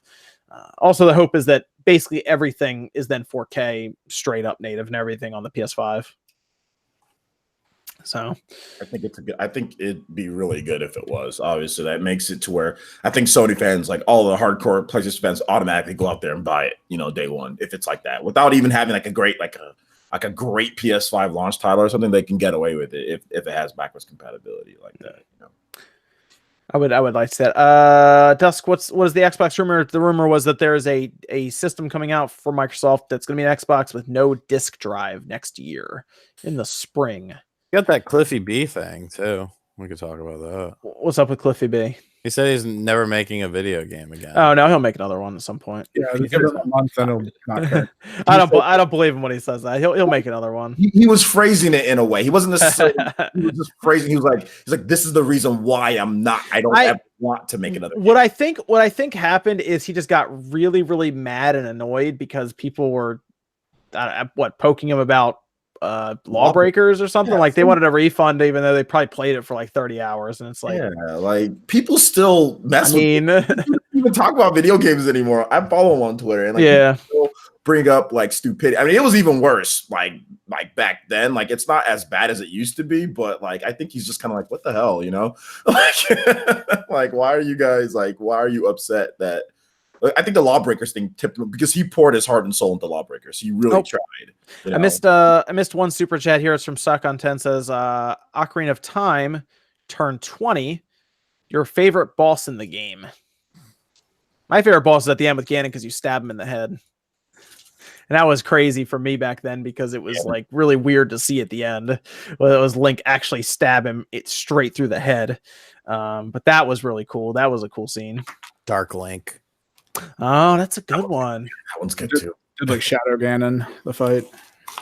Darklink was good. Someone pointed that out on Twitter the other day where like you lose your reflection, you turn around and like Dark Link is there in Ocarina of Time. Like they should have walking and like your reflection disappears and then Dark Link is like right there. Yeah. That was kind of neat. Yeah, I would have to go. The last boss was cool, but Dark Link is good too, though. Dark Link is good. Oh, that's a good question.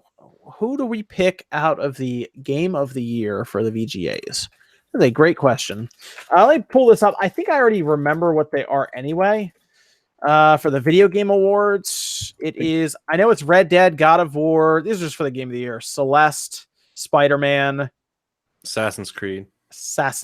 Those are I think that's it, right? Those are the ones. 6, I think, in total. I'm at the nominees page now. So I can double check, but I'm pretty sure those are the big game of the year. Okay, Assassin's Creed Odyssey, Celeste, God of War, Spider-Man. Oh, Monster Hunter World is in there. Wow, good representation for Monster Hunter. And then Red Dead Redemption 2. Red Dead 2 is going to win it. A lot of these awards that come down to the hype around that time, so it's got to be Red Dead. Yeah. I'm going God of War. I'm going Assassin's Creed. I had the most fun with that game out of any other game this year and that list. Are we picking who we think is going to win, or are we picking just our own person? Both. What do you want to win, and what do you think you is can do going both. to win? I think God of War is going to win. I want God of War to win. I think Red Dead's going to win. Personally, I want God of War. Who we want and who we think is going to win. I'm going to vote for Celeste, but I think Red Dead's going to win or God of War, one of those two. So okay. What about Sean? What do you say? You said Red Dead? Yeah, Red Dead. I think Red Dead will win, and Red Dead is the game that I would pick. Okay, fair enough.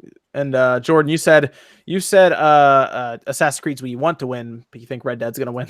Yeah, I think Red Dead's the no contest. I do think God of War is the runner-up that is like the upset to beat. Red Dead. We all just think Red Dead's going to win then? Like we all just assume that's the case then, yeah. I feel like they're always going to cater to Rockstar in like any case for game of the year awards in general anywhere. But I think God of War has a strong case behind it that if that won, I'm not surprised. But I do think since Red Dead is like a bigger game and it has, it's going to have the higher chance of winning, even though I don't think it's my game of the year. Okay. But out of those options. That's fair. I didn't look at the RPG. Let me see. Because I thought, shouldn't Xenoblade have been up this year for game of the year for RPG of the year? Yeah, but they tossed Octopath in. Yeah, they just forgot about it. I was going to just forget about Xenoblade. Or a snub, whatever you want to say, like a snub. What happened there? Yeah, that's weird. Nominated for OST, which was just blew my mind. I was like, okay, come on. Like, Oh, action game. Mega Man 11's up for action game. Yep. Sweet. Go Mega Man. Let me see what's up for RPG. Okay, best role playing game: Dragon Quest 11, Monster Hunter World, Ni no Kuni 2, Octopath Traveler, Pillars of Eternity 2. I think Octopath will take it. That's tough. Ooh, that's tough. Octopath will probably take it, but from an RPG standpoint, I'd hope Pillars of Eternity. This is tough. Spyro up for any awards? I'm between I'm between Dragon Quest 11 and Octopath. That's tough. Oh, that's tough. They're both really good. I might go. See, I'm gonna go with Octopath because I thought Dragon Quest 11 actually released. No, I guess that's right. I think I'm gonna go Octopath just because I like the direction they went with the art style in the game. That's what I'm gonna go with. But man, Dragon Quest 11 was really good. That's tough. I don't think Spyro's up for anything, is it? Probably not. nah. Yeah, no, I'm surprised they didn't put. Yeah, I'm surprised Xenoblade should have been in there because it didn't make it last year. Maybe it fell into just that weird December time. release. But it's around the same time that Super Smash Brothers is releasing. Are they going to figure out Smash Brothers next year? No, of course not. Smash, but I don't think Smash is going to win it. I don't think Smash is going to win anything outside of maybe like best Fighting fight game, right? Best Yeah, fighting it would game. definitely be in the fighting game bracket, Yeah. and I don't think we got anything serious coming up. Yeah, It'll should've win been like best fighting one game. award. It'll win like, I mean, like Smash Brothers for Wii U barely won anything, and that was released, you know, in the November, and that game didn't barely won anything at the Game Awards either. So Yeah, it'd have to be best fighting game. Maybe they would. Yeah, what's in best fighting game now? I mean, they got fighters in there this year, and Soul Calibur 6 and Street Fighter 5 Arcade Edition. See, look, if another Street Fighter 5 type game comes out next year, it's gonna be up against that. Dragon Ball Fighters will probably take that one though. I would think so. Yeah, No. maybe. Labo's up, man. Best family game. Really? Yes. There's a chance. Whoever votes Up against Mario Party, I think. Cardboard. Okay, well, I mean, tennis too. it's like a subpar game versus cardboard. And Oh, Starlink, man. it's like Starlink, Mario Party, like I Mario. think Starlink so far had the best chance over those two. I think it should. I pick Starlink to win from personal perspective. God, can you imagine Labo being an award-winning game? Oh Cardboard won. man. They did it. That's funny. Let me see. What Mario Cruz asks, what's everyone's favorite Thanksgiving dish? Smoked Thinking, underground smoked turkey. So amazing. Sweet yams. I'm going with sweet potatoes. I like sweet potatoes. I actually eat sweet potatoes every night though, so cranberry sauce. I'll do every turkey with day. cranberry sauce. My favorite Yeah, dish is something that I eat every single night. I do. I like it. I eat it every My favorite night, man. Thanksgiving dish is drinking a Monster. Actually, you know what I eat every night? This is really fun. I eat turkey, sweet potatoes, and broccoli. So basically, I have almost Thanksgiving every night. I eat every night, man. Out here, blessed. dude, that's the life worth living when Thanksgiving's every night. That's what I eat, man. That's what I eat. No, you go to ShopRite and they actually sell tons of turkey like already cooked, and you just cut it up and then you just Is it to it's go? cheap. Dry Yeah, man, it? it's cheap. And then you have them cater sweet potatoes, and they'll cater enough sweet potatoes for you for like the entire month. And you just freeze the ones you're gonna have, weeks later. Out here doing some 2023 stuff, man. I have never even heard what you're talking about. Dude, I'm telling you, man, I don't spend that much on food just because I do all that. I buy it in bulk like that, and then I just eat it as I go along. So Smart. yeah, man, I'm telling you, it works. And sweet potatoes is one of the best things you can eat. It's really good for you. Food wave. They do taste good. It's very, very good for you. Throw some cinnamon on that, you're good to go, Oh, man. yes. Now you're See? speaking my language. Cinnamon will kick your metabolism up too. Ooh. Supposed to eat like I need one of those. two teaspoons of cinnamon, I think, a day. I'm getting hungry now. Put in If your I- oatmeal. Yeah, If I you eat got about more those tablespoons, Doritos. does it work better? Because I have a crap metabolism. It just sits. I'll eat the food and it just doesn't go anywhere. It sucks. Yeah, so I got sweet. I guess I'll go turkey with cranberry sauce. I don't have cranberry sauce much. What about Evan? Rice, sausage, and shrimp stuffing. Okay, that actually sounds really good. That sounds. What are you gonna fall asleep to, Sean? What food's gonna put you out? What'd you say? I don't know. Just a full belly in general will put me Okay. to sleep. Okay. Shout out to Rule of Two. Okay, the Game Awards should be in January. That's not a bad idea, actually. I think we can get away with that, right? Oh no, you know why they want it in December? Because advertising is much more lucrative in December. Yes. They get paid a lot more in December than they would in January by advertisers. That's why it's in December. Because from looking at that, what we see in that presentation, it's not cheap to do that. So I get why they do it in December. Yeah, because it's also like the families are home, right? Like people are home, holidays, January, everybody kind of go back. So it's just like, obviously, it just makes sense for them financially. I have another super chat here from Virel. Platinum Games working on 3 Switch games rumor. So there's word that they're working on apparently 3 Switch games. I do know they've been working on at least 2. I didn't hear about a third one, but I know they're working on 2 right now that aren't not announced yet. I hear about 3 though. That must be new. The third one. Yeah, the rumor is there's one extra one. People okay, they're working on 2. I know at least one of them's a new IP. I'll tell you that. Next year maybe E3, Nintendo Direct.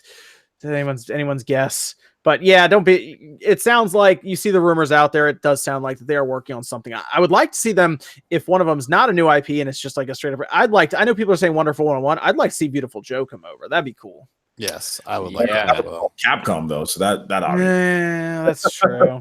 There's so many people in the chat tonight that want Nier Autonoma on the Switch.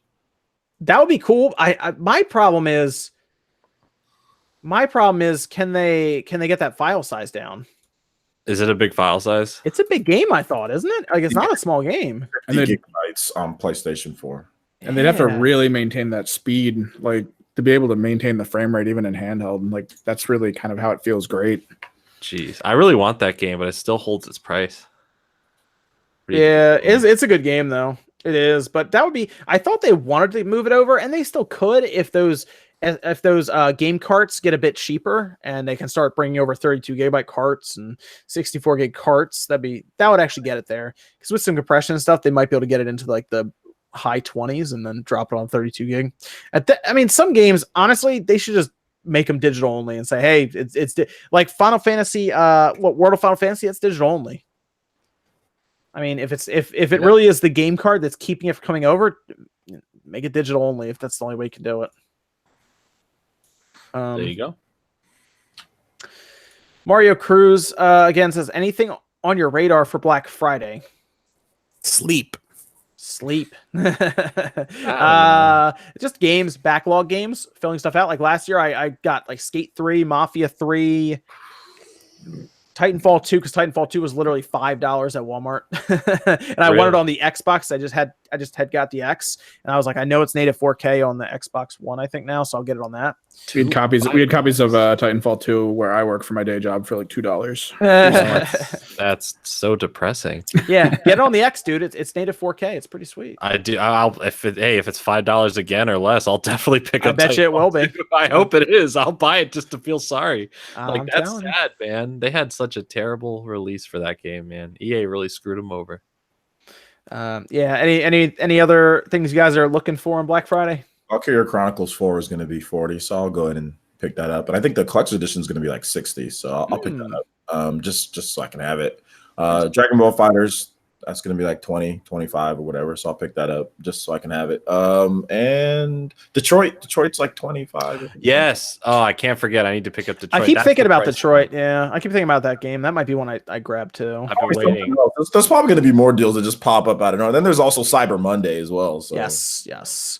Oh, and I think, what is it? $100 400 gigabyte SD micro SD card scan disc at Amazon. Yeah, those have dropped down there before, and that's when I grabbed one for my Switch. Yeah, so I'm definitely going to be grabbing one for my Super Smash Bros. Ultimate Switch. I'm going to grab one of those 400 gigabyte ones. So yeah, God of War, but I already bought God of War, but yeah. Clash with Sprees says, will PS5 be handheld or Switch in 4K with 1080p?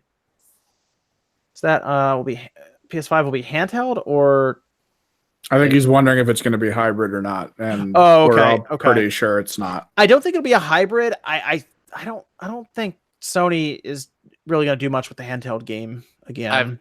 I doubt it, but they're not one to shy away from copying gimmicks from Nintendo. Yeah, you're not wrong. Yeah, that's a good point. Add-on, maybe the initial console, I don't think is a handheld. But I think instead of like a Vita, like they'll have a device that you could get that's a couple $100 that lets you play almost quality, like of the TV. It's like 720 versions of the PS5 games on the go with your save states and stuff. I never want to rule it out because you never know, and you're right there. It's not like Sony hasn't been like, that looks cool, let's do that. They always seem to try that year to year. I mean, with linking the PS3 to the PSP to be able to kind of stream that, and that never actually panned out. And then the Vita with the PS4, that was supposed to be a thing, and then nobody really cared about that. So why not? Like, keep throwing gas on that fire. What would they call their fake Joy-Cons if they started making them? What would they call them? Play toys? Yeah, Playcons. The Playcons. Oh man. Playcons. Let me bring this question up from MDK asking, think we'll get Shin Megami Tensei 5 in 2019. I would hope so. I think we have to, right? Yeah, because they said they were pretty much rolling along pretty well. I would think so, yeah. Yeah, I would think they'd probably get that out, which would be great, by the way. Shin Megami Tensei games on portable is so good. Like, the Shin Megami Tensei games on the 3DS are fantastic. I've played Shin Megami Tensei 4, and I've also played Shin Megami Tensei. I've beat Shin Megami Tensei 4, and then I still need to beat Shin Megami Tensei 4 Final, but they're both really good. So that would be dope if they were able, like I'm really looking forward to a Shin Megami Tensei game on the Switch, because that was my only problem with Persona, is that I couldn't play it. I mean, I actually bought a PS Vita just to play Persona portably, because it just plays, but in my opinion, it plays better that way. But what's that thing that Sony does with the PS Vita? I forgot what it's called. Cross-buy, where you can buy. The streaming. Yeah, the streaming. It's kind of garbage. It's kind of not good. I mean, you're going through Wi-Fi either way, so it's like it's kind of, maybe it was more on my end, but anyway, either way, I still played it, had fun, pretty much beat it on my PS Vita. So I mean, I'd be completely down to. I'm really looking forward to that. Like Steam Link does pretty well when it's wired, but if like you have something that's wireless and you're streaming, it's definitely not as good. It's not good. It definitely struggles. Yeah, it's not good wireless. Speaking of the Vita, Mario Cruz asked if anyone still plays the Vita. I never even bought a Vita. I haven't played the Vita in a long time. Mine's sat in a drawer. I'm gonna be honest.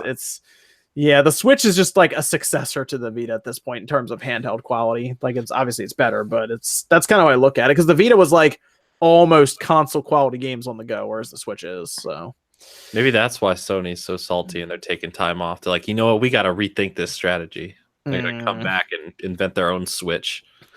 Marlon asks, what specs are you expecting for the PlayStation 5?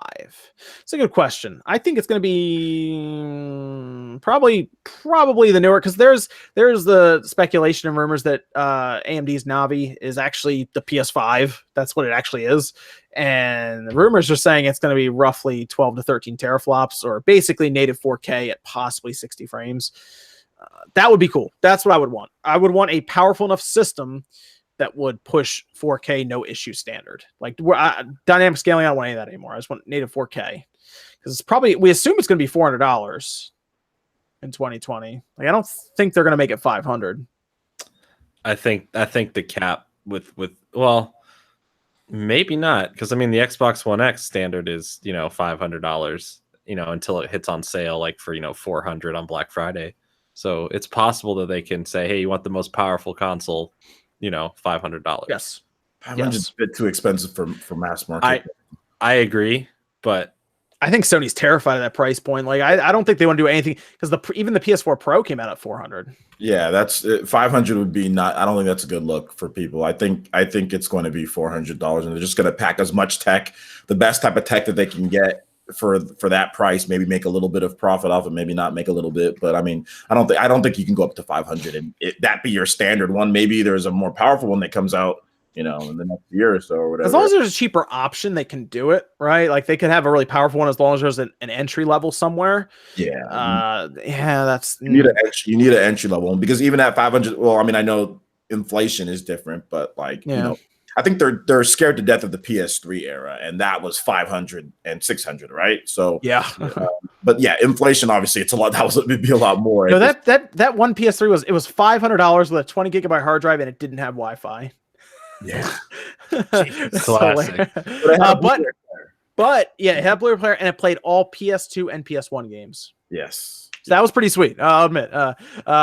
Van Buren 20 asks, any new breakdown videos coming soon? Love the Pokeball breakdown video. I actually may or may not be working on a breakdown video for the original Wii.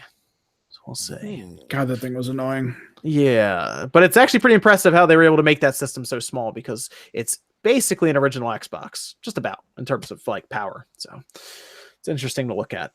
But it's very weird how that game console goes together because it does stack. The biggest part of that system is the disk drive. Yeah, it's basically the cube from Hellraiser. That thing's nuts. Just it's pretty cool. And there's like 80 screws in that thing.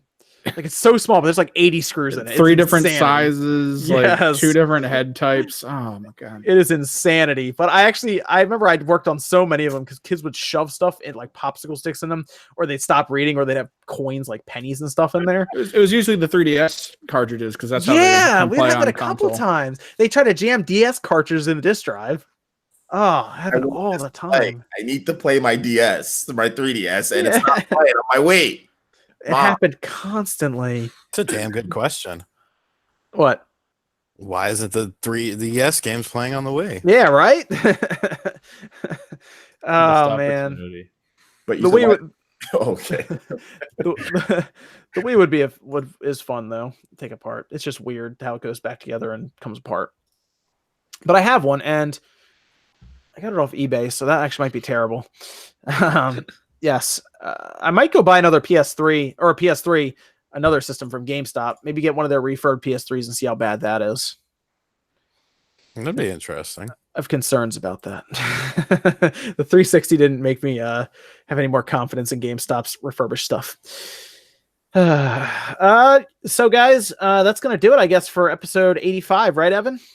Yeah, that should be good. Let me go around the panel here so they can do their outro. Sean, where can they find you? You can find me on RGT85. We are doing another $100 eShop gift card giveaway. I saw someone complain. They said, it's the longest giveaway ever. It's like, no, this is the second $100 eShop gift card giveaway. You can enter by clicking the link that I just dropped in the chat. As far as what's coming up this week, it's going to be a light week as I will be going out of town on Tuesday for the Thanksgiving holiday. I do have a couple videos planned that I'm working on that should be scattered throughout, but it'll definitely be a lighter than normal week on the channel, but it's good to relax sometimes. Yeah, it's holidays, man. Holiday time. Go see the family. Go see the family. And then OJ, where can they find you, man? Yeah, right here on YouTube, just Player Essence. I'm going to be doing some more like basic like top countdowns. I know towards the end of the year I like to do like my countdown stuff. So top 5 games looking forward to. Just did like a top Nintendo Switch 2019 games list. We'll be doing more of those. So look out for that. Also, we got a Super Smash Brothers Ultimate giveaway going down too, so I'll link that for you guys. We're going to be giving that game away, but we're probably going to be giving multiple copies away of that game. So we got one officially from me, but there's probably going to be more giveaways for Super Smash Brothers Ultimate. We're looking to give away at least maybe 10 copies over the course of the next month. Oh, snap. Nice. Yeah, we're going to be giving away quite a number of copies, me and some of the dudes in the Jonin in the village. So look forward to that. And yeah, just like if you like Japanese RPGs, you like RPG games in general, action games, Nintendo stuff, you just come through the channel. It's a lot of fun. I do live streams pretty much every single day, multiple live streams as well. So yeah. And what about Jordan? Where can they find you, dude? You can find me Jordan Fringe here on YouTube. I don't have any giveaways going on at the moment, so I apologize. But I kind of make content on whatever I'm feeling like that I'm nostalgic about. So that's kind. Cool, man. Cool. All right, that's gonna do it here. Evan, you're on Twitter as well, right? Yep, Kimmerix Project. Just follow me there for any announcements coming up. Yep, you're going to want to keep an eye on that because Evan's going to have some Warframe stuff going up. So if you are curious about Warframe or some stuff to get you started without spoiling the game completely, just kind of get you pointed in the right direction, Evan has one video going up that's the 5 tips to get you started in Warframe on the Switch. And then we're probably going to be doing some possible work with Warframe going forward as well, so you're going to want to check that out too, and we'll hopefully be able to reveal that later on. But that's going to do it here for us, episode 85. Yep, and we'll see you guys next weekend, 9 p.m. Eastern time. We'll see you guys then.